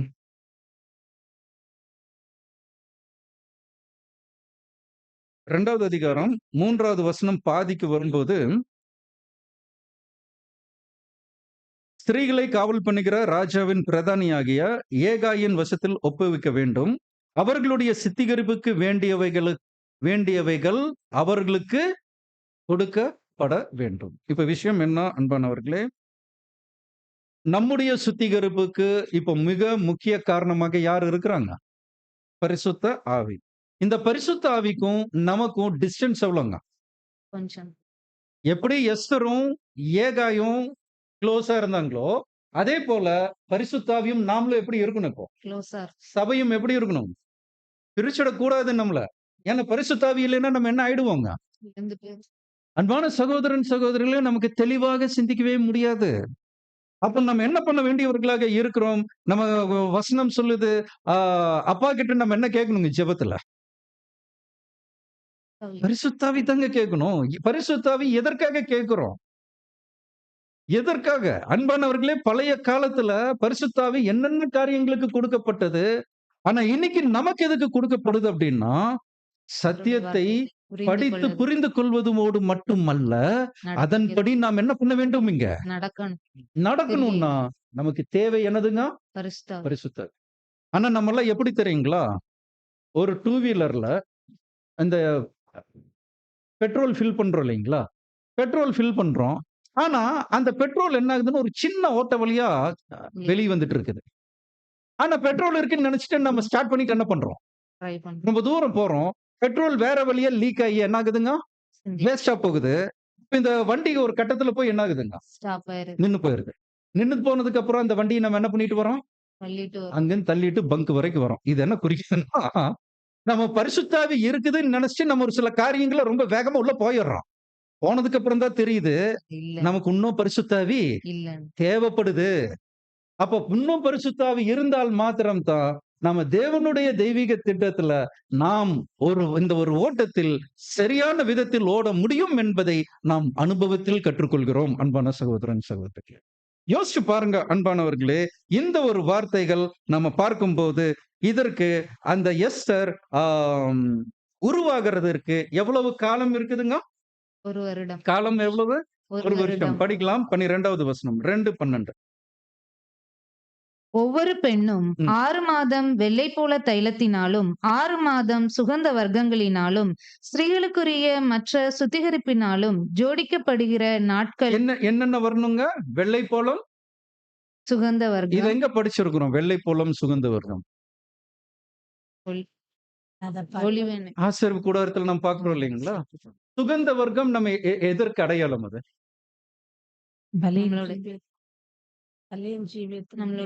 அந்த பலியில இந்த சுகந்த வர்க்கம் கலந்து கொண்டு வரணும். அப்போ அந்த பலியில நம்ம சேர்க்க வேண்டியது என்னங்க? சுகந்த வர்க்கம். அன்பு. அன்பு. இப்ப நம்ம பலி செலுத்துறோம் அப்படின்னா, அந்த பலி செலுத்தும் போது கூடவே என்ன இருக்கணுங்க நமக்கு? அன்பு இருக்கணும். இப்ப தேவனுடைய வார்த்தைகள் நம்ம படிக்கிறோம், தேவனுடைய விஷயங்களை நம்ம ஸ்டடி பண்றோம் அப்படின்னா, எப்படி நம்ம படிக்கணுங்கிறத சொல்லி தருதுங்க. அப்படின்னா, வெறுமனே படிக்கிறது நமக்கு என்ன கொடுக்காதுங்க? பலன் கொடுக்காது. அன்போடு கூடி நம்ம என்ன பண்ணணும் இப்போ? படிக்கணும். யார் மேல அன்பு இது? தேவன் மீது. யார் மேல பற்று இருக்கணும் நமக்கு? தேவன் மேலயும். குறிப்பா இந்த எஸ்தர் யாரை நோக்கி போறாங்க இங்க? ராஜாவன். அகஸ்வேரு நோக்கி போறாங்க. அப்ப நாம் கர்த்தர் இயேசுவை எதிர்கொண்டு போகும்போது யார மனசுல வச்சு இந்த அன்பை நம்ம கொடுக்கிறவர்களாக இருக்க வேண்டும்? அப்ப கர்த்தர் இயேசுவ எந்த நொடி பொழுதிலும் நம்ம என்ன பண்ணிடக் கூடாதுங்க? மறந்து விடக்கூடாது. அன்பான சகோதரன் சகோதரிகளே, அப்போ இந்த ஒரு நிலைப்பாடு இருந்தால் மாத்திரம் தான். அப்போ இதுக்கு தயாராகிறதுக்கு எத்தனை காலம் ஆகுதுங்க? 1 வருடம். 1 வருஷம் அப்படின்னா அந்த ஒரு வருடத்துல பாதி என்னவா இருக்குது அப்படின்னு பார்க்கும்போது மன்னிக்கணும், வெள்ளை போலம். மிச்ச 6 என்னவாக இருக்குது அப்படின்னு சொல்லி பார்த்தோம்னா சுகந்த வர்க்கம். இப்ப வெள்ளை போலம் என்ன குறிக்குதுங்க? வெள்ளை போலத்தினுடைய தன்மைகள் என்ன? ஏன்னா வெள்ளை போலத்திற்கு என்ன இருக்குங்க? சம் மிக்சிங் இருக்குது இல்லையா? அப்ப இந்த வெள்ளை போலம் எதற்கு அடையாளமா? அது நாக்குல வச்சா எப்படி இருக்குங்க? கசப்பா இருக்கும். பயங்கர கசப்பு. அமுத்தி உடைச்சும் ட்ரை பண்ணா உடையாது. ரொம்ப கெட்டியா இருக்கும். அதே பொருளை நெருப்புக்கு பக்கம் கொண்டு போயிட்டோம்னா உருகிடும். இது ஒரு டைப் ஆஃப் மெட்டல் இல்லைங்களா? இப்போ இது எதை குறிக்குது அப்படின்னு பார்த்தோம்னா, நம்மளுடைய ஜீவியத்தில் இந்த 1 வருஷம் எஸ்தருக்கு போதும் ராஜா கிட்ட போறதுக்கு. ஆனா நமக்கு எத்தனை நாள் தேவைப்படுதுங்க? நம்ம பேப்டிசம் பண்ண பாயிண்ட்ல இருந்து நம்ம சாகர வரைக்குமே அது தேவைப்படுது இல்லைங்களா? அப்போ ஒரு முழு வருஷத்துல அந்த முழு லைஃப் ஸ்பேன்ல பாதிக்கு பாதி என்ன இருக்குதுன்னு சொல்ல வர்றார் அப்படின்னு பார்த்தோம்னா, வெள்ளை போலத்துல நம்ம சுத்திகரிக்கப்பட வேண்டியது அவசியம். வெள்ளை போலம் எதற்கு அடையாளம்? கசப்பான அனுபவங்கள், உபத்திரவங்கள். ரெடியா இருக்கிறோமா? அன்பான சகோதரன் சகோதரிகளே, நல்லா புரிஞ்சுக்குங்க. 1 வருஷத்துல பாதி எதனுடைய அனுபவங்க? கசப்பான அனுபவங்கள். ஆனா அது எப்ப வரும்னு நமக்கு சொல்ல முடியாது. கசப்பான அனுபவங்கள் எந்த ஸ்டேஜ்ல வேணாலும் வரலாம். கர்த்தருக்கு எப்ப வந்துச்சுங்க கசப்பான அனுபவம்? பாருங்க, யூதாஸ் முத்தம் கொடுக்கும் போது அதை ஃபீல் பண்ணார் பாருங்க. அந்த ஃபீல் எப்படி ஃபீல் பண்ணிருக்கணும் அவரு? ஆனா கூட ஒரு இரக்கமா பார்க்கிறாரு அவர. உங்களுக்கு வேற டைப் கிடைக்கலையா? இந்த முத்தம் குடுக்குற டைப் தான் கிடைச்சதா உங்களுக்கு? அன்பான சகோதரன், சகோதரிகளே, நமக்கும் கசப்பான அனுபவங்கள் எப்ப வேணுமாண்டாலும் வரும். வரும். எதற்காக இது குடுக்குறாருங்க? எதற்காக நாம் கசப்பான அனுபவங்கள் நாம பெற்றுக்கொள்ள வேண்டும் அன்பானவர்களே? நாம் கசப்பான அனுபவங்களில் வாழ்ந்தால் மட்டும் தான், மற்ற சகோதரன், சகோதரிகளை நாம் என்ன பண்ண முடியும் நம்ம? நேசிக்க முடியும். அவங்களுடைய உண்மையான நிலையை புரிந்து கொள்ள முடியும். நம்மள போலத்தான் இந்த சகோதரனும் இப்ப என்ன பண்றாருங்க? கஷ்டப்படுறாருன்னு சொல்லி நாம அவங்க கிட்ட பேசுறோமோ இல்லையோ, அட்லீஸ்ட் நம்ம ஜெபத்துல நாம அவர நாம என்ன பண்ணுவோம்? நினைவு நினைச்சு ஒரு வார்த்தை அப்பா கிட்ட அவருக்காக நம்ம வேண்டுதல் செய்வோம் அன்பானவர்களே. அப்படி இருக்கும்போது கொஞ்சம் சிந்தித்து பாருங்கள். நம்மளுடைய லைஃப்ல 2 பாகம் இந்த சுத்திகரிப்பின் வேலையில நடக்குது. ஒண்ணு வெள்ளை போலம், மற்றொன்று சுகந்த வர்க்கம். இந்த வெள்ளை போலம் கொடுக்கப்படக்கூடிய நோக்கம் எதுக்கு அப்படின்னா, நமக்குள் அன்பு என்னாகணும்? அபிவிருத்தி அடைய வேண்டும் அன்பான சகோதரன், சகோதரிகளே. ஒருவேளை அன்பு இல்லாம எந்த செயல் செஞ்சாலும் ஏத்துக்க முடியுங்களா? ஒரு சின்ன உதாரணம் சொன்னா நமக்கு புரிஞ்சிடுங்க. நம்ம தம்பி வீட்டுக்கோ, அல்லது நம்ம தங்கச்சி வீட்டுக்கோ போறோம்ன்னு வைங்க. தம்பி சம்சாரம் நம்ம மூஞ்சிய பார்த்தே பேச மாட்டேங்குது. நமக்கு எப்படி இருக்குங்க? அங்க உட்காரணும்னு தோணுமா? நமக்கு நல்ல வெள்ளி டம்ளர்ல தான் காஃபி குடுக்குறாங்க. ஆனா காஃபி வைக்கும்போது டம்முன்னு வைக்கிறாங்க. குடிக்கணும்னு தோணுமா? ஏன்? அன்பு அன்பில்லாம பரிமாறக்கூடிய எந்த பதார்த்தமும் மனுஷன் நமக்கே என்ன பண்ண முடியறது இல்லைங்க. ஏற்றுக்கொள் அக்செப்ட் பண்ண முடியறதில்ல. தேவன் எப்படி அக்செப்ட் பண்ணுவாருங்க? அன்பான சகோதரன், சகோதரிகளே, அப்ப இந்த ஒரு ஜீவியம் எப்பேற்பட்டதான ஜீவியம் அப்படின்னு சொல்லி நம்ம பார்த்தோமே ஆனால், நான் மட்டும் ஓடுற ஓட்டம் இல்லைங்க. யாரு? நாம் எல்லாரும். நாம் எல்லாரும் சேர்ந்து தான் என்ன பண்ண முடியுங்க? ஓட முடியும். அது மட்டும் இல்ல, இந்த ஒரு ஐக்கியத்திற்கு தேவன் ஒரு அருமையான வார்த்தை சொல்றாரு. நம்ம எங்க உட்கார்ந்து கற்றுக்கொண்டு இருக்கிறோம்னா, அவரு பாதப்படியாகிய ஸ்கூல்ல உட்கார்ந்து என்ன பண்ணிட்டு இருக்கோங்க? கற்றுக்கொண்டு இருக்கிறோம்.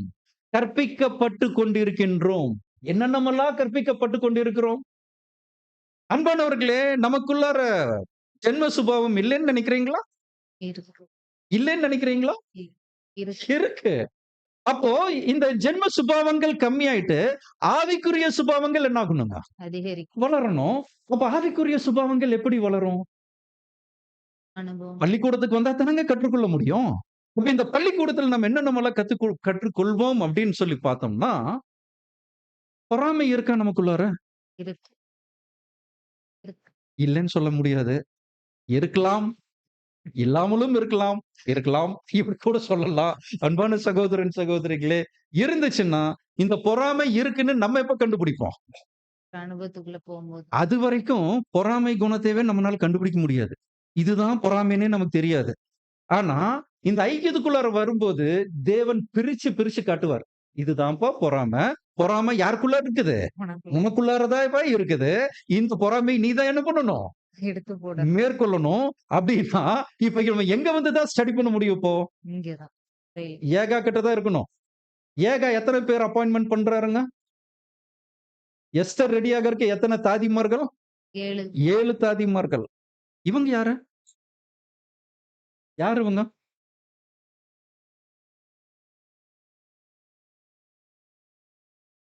அ இந்த ஒட்டுமொத்த கர்த்தர் அந்த ஒரு பேப்டிசம் அது பெந்தேகோஸ்தே நாளிலிருந்து அந்த கடைசி 1,44,000 பினிஷ் ஆகுற வரைக்குமே இந்த 7 தாதிமார்கள் தாங்க. யார் தெரியுங்களா? தூதர் 7 சபைகளுக்கு தூதர் தேவன் ஒவ்வொரு காலகட்டத்திலயும் ஒவ்வொரு தூதர்கள குடுத்தாங்க பாருங்க. அதுலயும் 7வதா ஒருத்தர் வந்தார் பாருங்க. அவருதான் முன்னாடி இருக்கக்கூடிய 6யும் கம்பைன் பண்ணி, இவ்ளோ பெரிய ஸ்டடி மெட்டீரியல நம்ம கையில என்ன பண்ணியிருக்கிறாருங்க? தந்திருக்கிறார் குடுத்திருக்கிறாங்க. யோசிச்சு பாருங்க. இப்போ இந்த 7 தாதிமார்கள் மூலியமாகத்தான் நம்ம என்னவாக்கப்படுகிறோம்? அலங்காரப்படுத்தப்படுகிறோம். அலங்காரம் இவங்க தான் நமக்கு செய்றாங்க. யோசிச்சு பாருங்க. என்னென்னமெல்லாம் சரி இப்ப இப்ப ஒரு அழகி போட்டிக்கு போணும்னா என்னென்னமெல்லாம் ரெடி பண்ணுங்க? இந்த கை நகத்துல அழுக்கு இருந்துச்சுன்னா நல்லா இருக்குங்களா? என்ன கிளீன் பண்ணுங்க? தலையிலிருந்து அப்புறம் மெனிக்யூரா? Manicure, pedicure. பெடிக்யூர். அப்புறம் கால் வந்து மெனிக்யூர். இதெல்லாம் என்ன பண்ணணும் அவங்க? சுத்தம் செய்யணும். சுத்தம் செய்வது மட்டும் இல்ல, பார்ப்பதற்கு எப்படி இருக்கணுங்க அது? அழகாக இருக்க வேண்டும். சுத்தம் செய்தால் மட்டும் இல்லை. ஏன்னா, சுத்தம் வந்து நம்மளே செஞ்சுடுறோம் வீட்ல. ஆனா அது பார்க்கறக்கு எப்படி இருக்கணும் அது? அழகா. அழகாக இருக்க வேண்டும். அன்பான சகோதரன், சகோதரிகளே, நம்மளுடைய குணம் நம்ம அறிவில் வளர்ந்து கொண்டே இருந்தால் மாத்திரம் பத்தாது. நமக்குள் சுத்திகரிப்பின் வேலையும் நடக்கப்பட வேண்டும். அது என்னவாக மாற வேண்டும் நாளைக்கு? ஆவியின் குணலட்சணங்கள் வெளி முழுவதுமாக நமக்குள் வந்து சேர வேண்டும். அன்பான சகோதரன், சகோதரிகளே. இவைகள் நம்ம தான் என்ன பண்ணணுங்க இப்போ? எஸ்தர் என்ன பண்ணியிருக்கணும் இப்போ? ஒப்பு கொடுத்திருக்கணும். ஆளுக்கு இப்ப 7 பேர் அவங்கள வேலை செய்றாங்கன்னா, 7 பேர்கிட்ட ஒவ்வொரு பார்ட் என்ன பண்ணியிருக்கணும்? கொடுத்திருக்கு. தலை முடிக்கு ஒருத்தங்க நின்றுப்பாங்க. 2 கைக்கு ஒவ்வொரு ஆள் நின்றுப்பாங்க. கால் குடுத்திருப்பாங்க. அப்ப இவங்க என்ன பண்ணியிருக்காங்க? தன்னை முற்றிலுமாக ஒப்பு கொடுத்திருக்கிறாங்க. இப்ப நாம் செய்ய வேண்டிய வேலை என்னதாங்க? ஒப்பு கொடுக்கணும். ஒப்பு கொடுத்தல் இருக்கா? ஒரு சகோதரன் இருக்காருங்க கோயம்புத்தூர்ல. அவர் அடிக்கடி சொல்லக்கூடிய வார்த்தை இதுதான். என்ன அப்டின்னா, "நீ என்ன செஞ்சாலும்பா, நீ முதல்ல தேவனுக்கு ஒப்பு குடுத்துட்டியான்னு நீ செக் பண்ணிக்கோ." ரொம்ப நாளா அது புரியல. ஒப்பு கொடுத்தங்காட்டி தானங்க நாங்க பேப்டிசம் எடுத்தோம். இல்லப்பா, நீ நல்லா யோசி. ஒப்பு குடுத்துட்டியான்னு பாரு அப்டிம்பாரு. அப்ப புரியல. ஏன்னா ஒரு சில அனுபவங்களுக்கு அப்புறம் புரியுது. ஒப்பு கொடுத்தல் அப்டின்னா, ஆக்சுவலா நம்மளுடைய சிந்தனையில இருக்கக்கூடிய அந்த முற்றிலும் ஆசைய எடுத்துட்டு, யார் கையில ஃபுல்லா லைஃப் ஒப்பு குடுக்குறதுங்க? தேவன்கள். தேவனுடைய சித்தத்திற்கு முழுமையா விட்டுட்டு அமைதியா இருக்கிறது. இதுதான் குறிக்குது. அன்பானவர்களே, இந்த குணம், இந்த ஒரு ஸ்டாண்ட் பாயிண்ட் நம்ம எப்ப எடுக்கிறோம்? நம்மள நாமளே எம்ப்டி பண்ணிட்டு முழுவதுமாக அப்பா கிட்ட குடுக்குறோம். அப்பதான் அத என்ன பண்றாருங்க அவரு? த மோஸ்ட் பியூட்டிஃபுல்லாக அத மாத்துறார். அன்பான சகோதரன், சகோதரிகளே. அப்படி இருக்கும்போது எஸ்தர் கரெக்ட்டா பொருந்தி வராங்களா? மொர்தெகாய் நம்ம கொஞ்சம் ஒண்ணு தான் படிச்சோம். இன்னும் நெறைய இருக்குங்க மொர்தெகாய் கிட்ட. அன்பான சகோதரன், சகோதரிகளே, மொர்தெகாய் ஒரு வேளை இல்லன்னு வச்சுக்கங்களேன். இன்னைக்கு நம்மனால ஸ்டடி பண்ண முடியுங்களா? ஸ்டடி மெட்டீரியல் இருக்குங்களா? யோசிச்சு பாருங்க. நமக்கு என்ன மாரியான அட்வைஸ் எல்லாம் குடுத்திருக்காங்க. இப்ப சாலமோன் ஒருத்தர் இருந்தாரு இல்லைங்களா? சாலமோன் நமக்கு என்னென்னமோலாம் சொல்லிக் குடுத்திருக்காருங்க. எல்லாம் மாயைன்னு அவரு தான் சொல்லிக் குடுத்தாரு. ஆனா மாயைன்னு நமக்கு புரிஞ்சிருச்சுங்களா? சொல்லிக் குடுத்துட்டாங்க. காதுல கேட்டுட்டோம். படிச்சுட்டோம். அவரு தான் இன்னொரு விஷயம் சொல்றாரு. என்ன தெரியுங்களா? உன் கண்ணு டிம் ஆகுறதுக்கு முன்னாடி, இந்த முதுகு பலவீனம் அடையறதுக்கு முன்னாடி, கால் தள்ளாடுறதுக்கு முன்னாடி, உன் வாலிப பிராயத்திலே உன் சிருஷ்டிகரை நினை. அப்படிங்கிற விஷயம் யார் தான் சொன்னாங்க? நல்ல ஆனா இது எழுதும்போது அவரே எப்படித்தான் இருந்தாருங்க? திரு. அவரே ஆல்மோஸ்ட் இந்த ஸ்டேஜ்ல தான் இருக்காரு. அப்பதான் எழுதுறோம். ஐய்யய்யோ! நம்ம தான் அத விட்டுட்டோம். இனி பின்னாடி வரவங்களாச்சும் என்ன பண்ணட்டும்? கரெக்ட்டா அதெல்லாம் பார்த்து நடந்துக்கிட்டுப்பா அப்படின்னு உட்கார்ந்து எழுதுறாரு அதெல்லாம். அப்ப அன்பான சகோதரன், சகோதரிகளே, ஒருவேளை இந்த வசனம் நம்ம படிக்கலைன்னு வச்சுக்கங்க. நமக்கு தெரியுங்களா? இன்னைக்கு உலக கிறிஸ்தவர்கள் என்ன சொல்றாங்க தெரியுங்களா? உலக கிறிஸ்தவர்கள் அ அங்க வந்து ரொம்ப உலக கிறிஸ்தவர்களுக்கு ஒரு போராட்டம் இருக்கு. என்ன தெரியுங்களா? எப்படியாச்சும் நம்ம எங்க போயிரணுங்க? பரலோகத்துக்கு போயிரணும். பரலோகத்துக்கு போறதுக்கு அதுக்கு ஒரு கூட்டம் வந்து தீவிரமா வந்து செயல்படுவாங்க. எப்படியெல்லாம் செயல்படுவாங்க? உபவாச ஜெபம் இருக்கிறாங்க. தொடர் அ சங்கிலி ஜெபத்துக்குள்ள போறாங்க. முழு இரவு ஜெபத்துக்குள்ள இருக்கிறாங்க. அப்புறம் வந்து உபவாச ஜெபத்துக்குள்ள இருக்காங்க. வேற என்ன இருக்குங்க? அமாவாசை ஜெபம், அப்புறம் வந்து தான தர்மங்கள் இதெல்லாமே பண்றாங்க. இல்லைங்களா? இப்ப இத்தன விஷயம் அவங்க செய்றாங்க. எதுக்காக? எப்படியாச்சும் எங்க போயிரணும். பரலோகத்துக்கு. ஆனா, அதே சர்ச்சுக்குள்ளார ஒருத்தன் ஒண்ணுமே பண்ணாம உட்கார்ந்துட்டு இருப்பான்.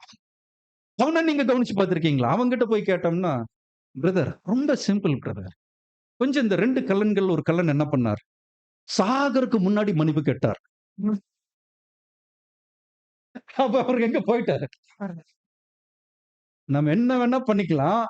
ஆனா கடைசி சாகறக்கு முன்னாடி வந்து என்ன கேட்டா போதும். இப்படி ஒரு குரூப் இருக்கிறாங்க. நீங்க வேணா செக் பண்ணி பாருங்க. உங்க சொந்த பந்தத்துக்குள்ளாரயே யாரோ ஒருத்தங்க இருப்பாங்க பாருங்க. அப்போ இன்னைக்கு நமக்கு அதான் சொல்லிப்பட்டிருக்குங்க. கடைசியா சாகற நேரத்துல, "அப்பா என்ன மன்னிச்சிருங்கப்பா" அப்படின்னு டொப்புன்னு செத்துட்டோம்னு வச்சுக்கோங்க. முடிஞ்சுங்களா? நேரா பரலோகமா? இல்லை அன்பானவர்களே. இல்லை.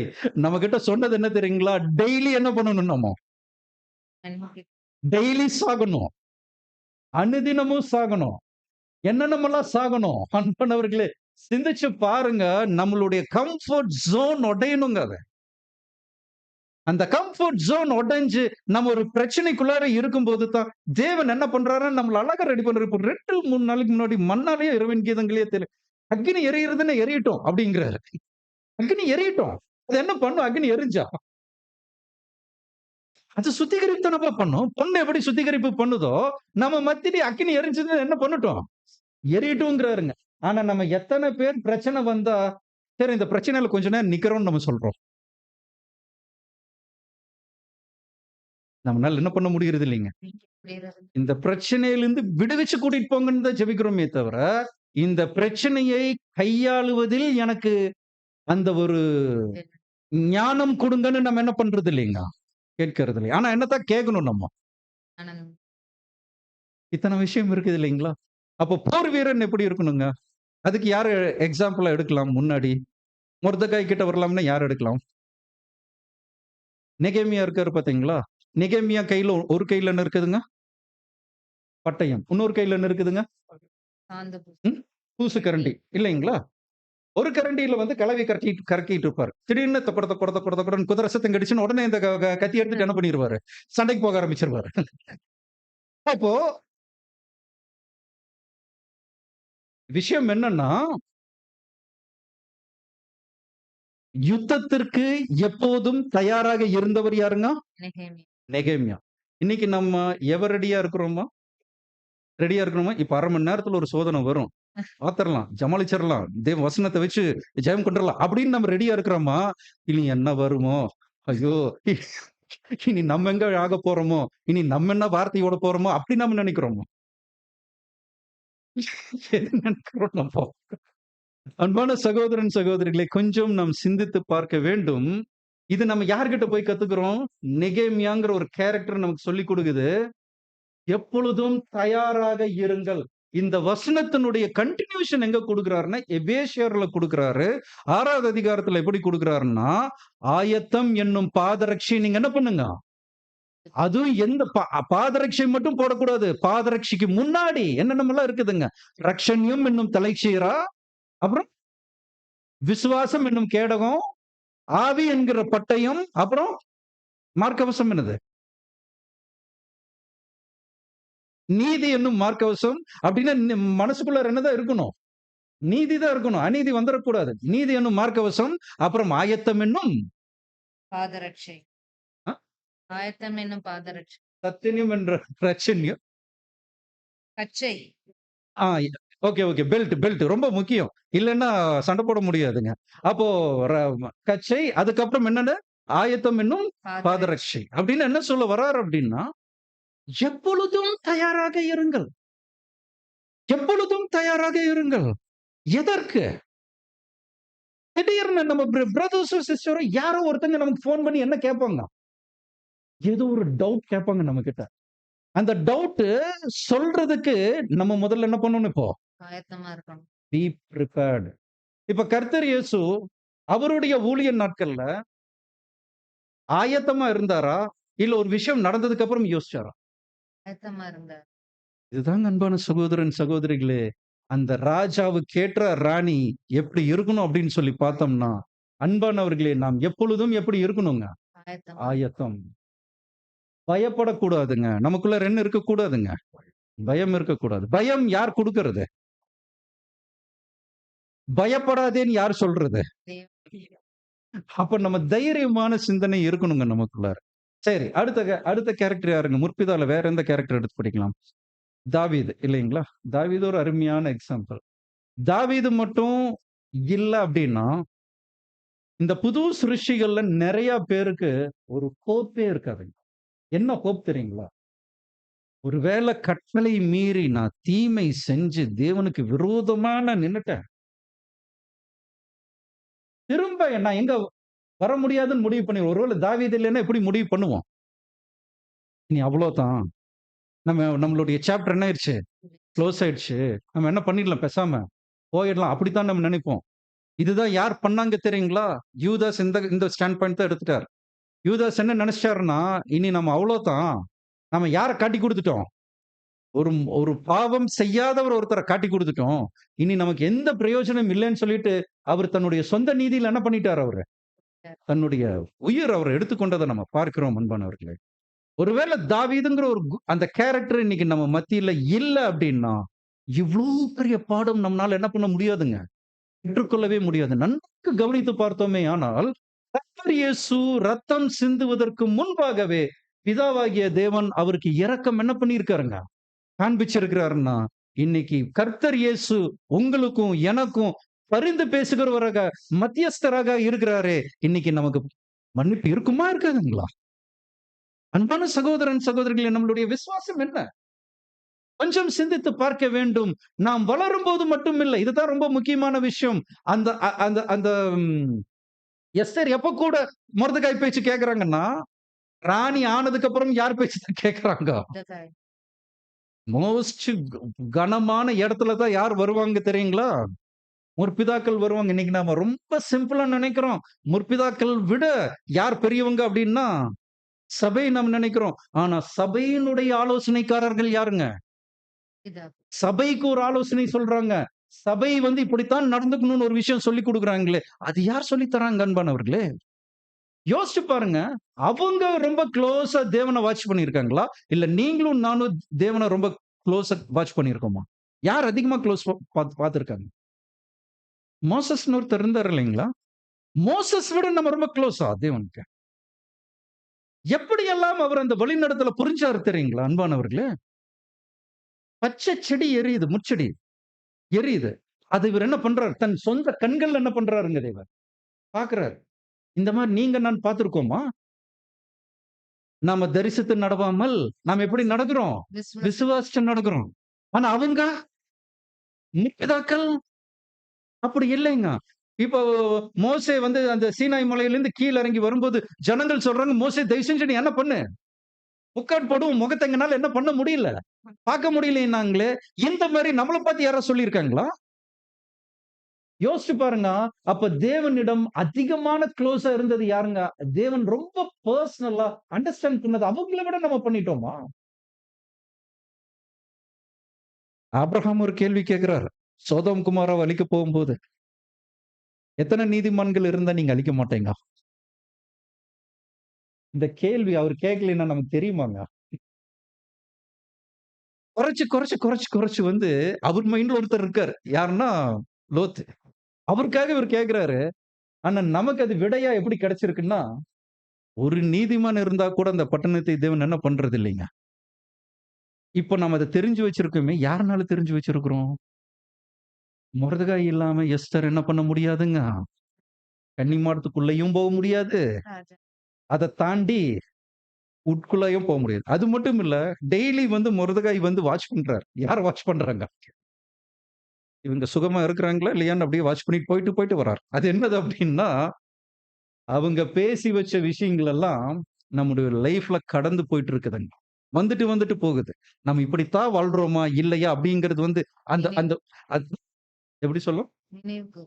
நினைவுகள் நமக்குள்ள வந்துட்டு, வந்துட்டு போகுது. அந்த நினைவுகள் என்னவாக மாறுது அப்படின்னு சொல்லி பார்த்தோம்னா, மொர்தெகாய் எப்படி வளர்ந்தார்? ஆபிரகாம் எப்படி வளர்ந்தார்? ஈசாக் எப்படி வளர்ந்தாருங்கிறதெல்லாம் நம்ம கண்டுபிடிக்கணும். ஈசா கிட்ட நம்ம என்ன கத்துக்கலாம்? ஈசா கிட்ட என்ன கத்துக்கலாம்?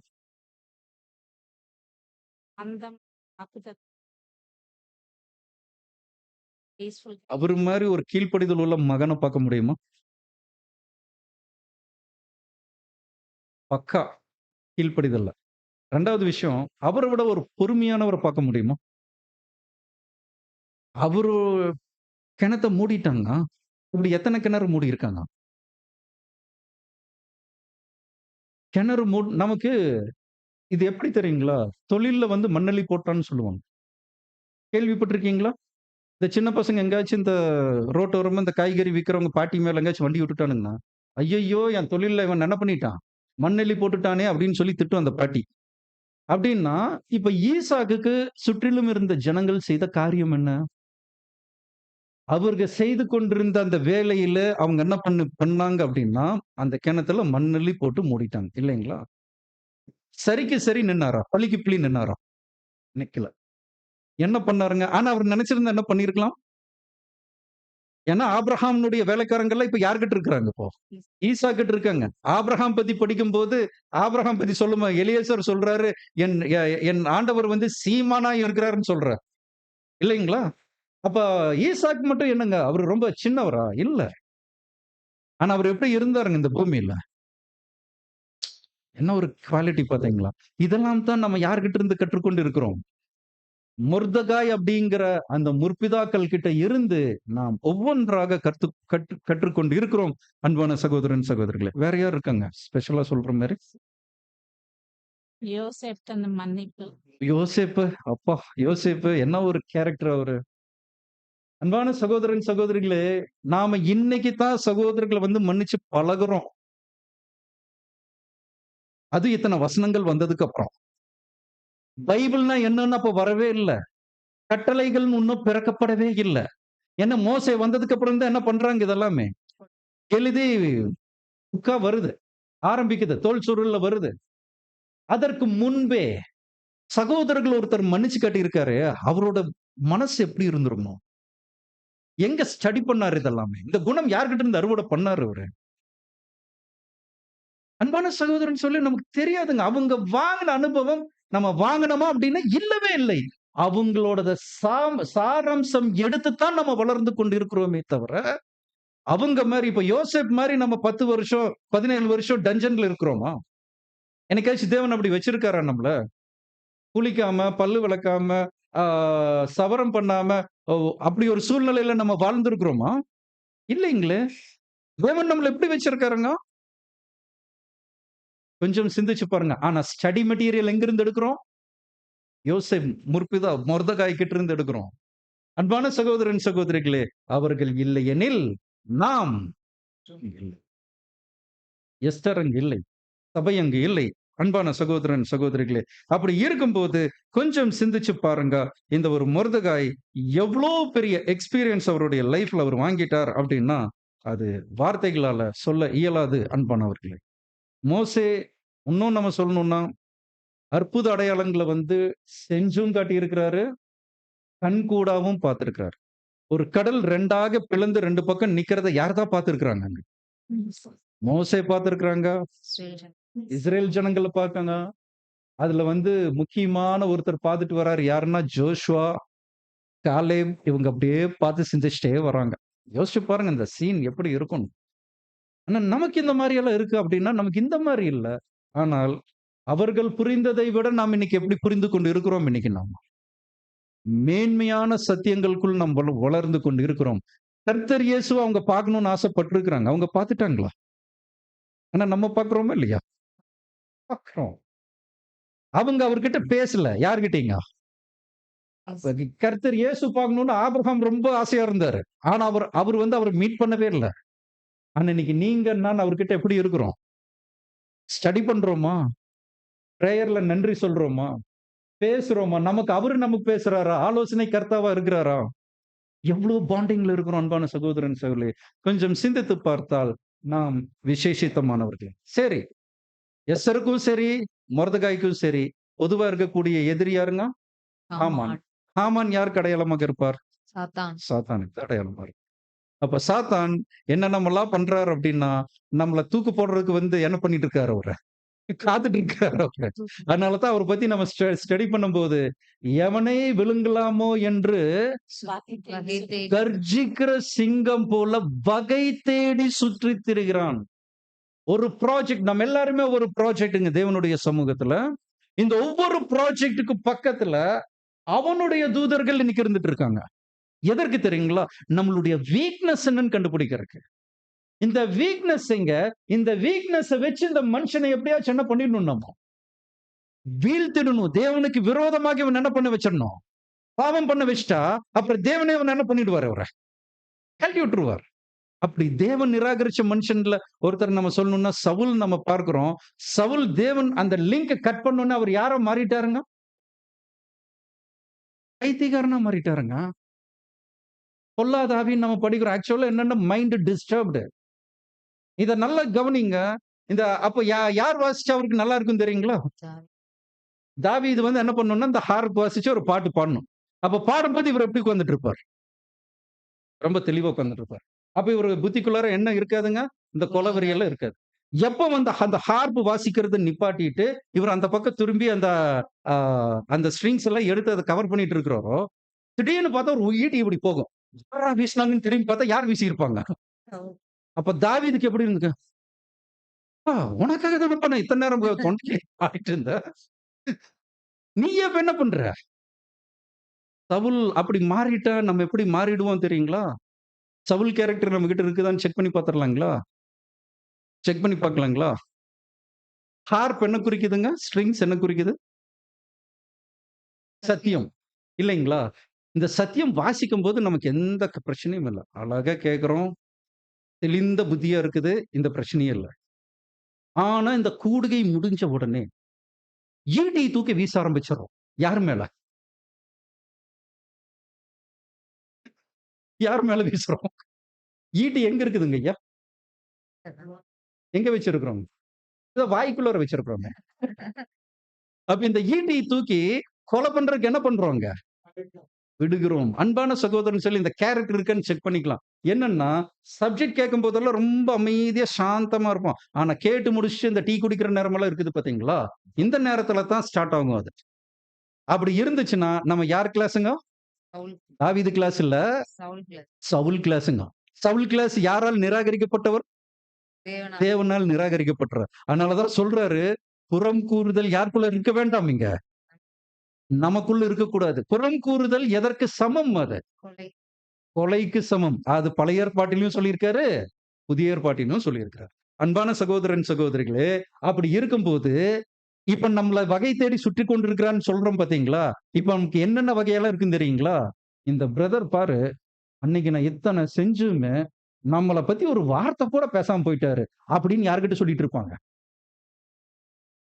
பக்கத்துல இன்னொருத்தங்க கிட்ட சொல்லிட்டு இருப்பாங்க. இதுதான் யாருக்கு வகை? ஹாமான் பார்க்கிறாரு. எதுல இவங்க சிக்குவாங்கன்னு பார்க்குறாங்க. எதுல சிக்கினார் மொர்தெகாய்? ஒரே ஒரு பாயிண்ட்ல தான் பார்த்தாரு. என்ன அப்டின்னா, அவர் யூதன் அப்டிங்கிற ஒரு பாயிண்ட்ல தான் பார்த்தார். இவங்க தேவனை தவிர யாரையும் இவங்க என்ன பண்ண மாட்டாங்க. வணங்கவும், நமஸ்கரிக்கவும் மாட்டாங்கங்கிற அந்த பாயிண்ட்ல தான் குற்றம் கண்டுபிடிச்சாங்க. இன்னைக்கு நம்மகிட்ட நம்மள என்ன பார்க்கிறாரு அப்டின்னா, எதுலயெல்லாம் இவங்க வீக்கா இருக்கிறாங்க, அங்கெல்லாம் இவங்களுக்கு என்ன பண்ணி வைங்க. ஒரு செக் வைங்க. அன்பான சகோதரன் சொல்லே, தேவன் நம்மள நடத்துவார். எப்படி நடத்துவார் தெரியுங்களா? நல்ல வழியில் நடத்துவார். சத்தம் இல்லாம ஜெபம் பண்ணிட்டு தேவன் சொன்ன பேச்ச கேட்டு போனோம்னா, பீஸ்ஃபுல்லா போய் சேர வேண்டிய இடத்துக்கு சேர்ந்துரலாம். ஆனா கொஞ்ச நேரம் இந்த வேடிக்கையெல்லாம் பார்த்துட்டு, பாட்டெல்லாம் பாடிட்டு அப்படியே போயிட்டு இருந்தோம்னு வச்சுக்கங்களேன், சாத்தான் வந்து அவரு ஒரு பிளான் பண்ணியிருப்பார். என்ன தெரியுங்களா? நம்ம சின்ன வயசுல ப ப ப பேசி பழகுன ஃபிரெண்ட்ஸ வந்து அன்னைக்கு தான் நம்ம பஸ்ல கூட அனுப்பிச்சு விடுவாரு அவரு. இதுல என்ன பியூட்டின்னா, நம்ம ஜன்னல் ஓரமா இப்படி திரும்பி பார்த்துட்டு, இப்படி திரும்பி பார்த்தோம்னா, நம்ம பக்கத்துல உட்கார்ந்துட்டு இருப்பானுங்க. நீ எங்க இங்க? அப்புறம் நம்ம எங்க? இப்படி பேசிட்டு நம்ம அந்த பிரயாண தூரம் போனோம்னா, காலையில அட்டெண்ட் பண்ணது என்னமோ ஆலயம் தான். ஆனா வீட்டுக்கு போய் சேரும்போது எப்படி போய் சேருவோம் நம்ம? நல்லா இருக்குமா? அப்போ இதிலிருந்தெல்லாம் காப்பாற்றப்படணும்னா, நம்ம எங்க இருக்க வேண்டியது இருக்கணும்? ஏகா என்ன சொல்றாரோ, ஏகா சொல்ற பேச்ச கேட்டு நாம நடப்பது மிகவும் அவசியம் அன்பான சகோதரரே. யார் யாரெல்லாம் சொல்லியாச்சு? அகஸ்வேரு, திராட்சை. கர்த்தர் இயேசு, வஸ்தி, மாம்சீக இஸ்ரவேலர்கள், எஸ். எஸ்தர், மொர்தெகாய். எஸ்தர் சபை, மொர்தெகாய் முற்பிதாக்கள், வேற? ஆமான். ஆமான். சாத்தான். ஓகே. ஏகா, பரிசுத்த ஆவி சொல்லியாச்சு. 7 தாதி. 7 தாதிகள். கவர் ஆயிடுச்சுங்களா? சோ இதுதான் அன்பான சகோதரன், சகோதரிகளே, இன்றைய நாளுக்குரிய இது ஒரு பாடமாக இருக்குது. இப்ப நம்ம யாரா இருக்க ஆசைப்படலாம்? எஸ்தர். எஸ்தரா இருக்கலாம். ஏன்னா அகஸ்வேருவா மாற முடியாது. வாய்ப்பே இல்ல. ஏகாவாவும் மாற முடியாது. அதுவும் வாய்ப்பில்ல. மொர்தெகாயா. மொர்தெகாயாவும் இருக்க முடியாது. அதற்கும் வாய்ப்பில்ல. நான் யார மாறலாம் தெரியுங்களா? ஆமானா மாறலாம். சோ நம்ம எந்த ஸ்டாண்ட் பாயிண்ட்ல நிக்கலாம் அப்டின்னா, எஸ்தர் எப்படி அவங்கள பத்தி சொல்லும்போது ரொம்ப பியூட்டிஃபுல்லா சொல்றாங்க. மகா ரூபவதியும், சௌந்தரியம். சௌந்தரியமா இருந்தாங்கன்னு. அதே போல நாமும் புறமான அழகு இல்ல. உள்ளான அழகு. அது தேவன் அங்கீகரிக்கப்படக்கூடிய அழகிலே நாம் ஒவ்வொருவரும் வளருவதற்கு தேவன் தாமே கிருபை செய்து வழி நடத்துவாராக. இந்த ஒரு வாய்ப்பை கொடுத்த பிதாவாகிய தேவனுக்கும், கர்த்தராகிய இயேசு கிறிஸ்துவுக்கும் மற்றும் சபையில் இருக்கக்கூடிய ஒவ்வொரு அங்கங்களுக்கும் என் நன்றியை தெரிவித்துக் கொள்கிறேன். ஆமென்.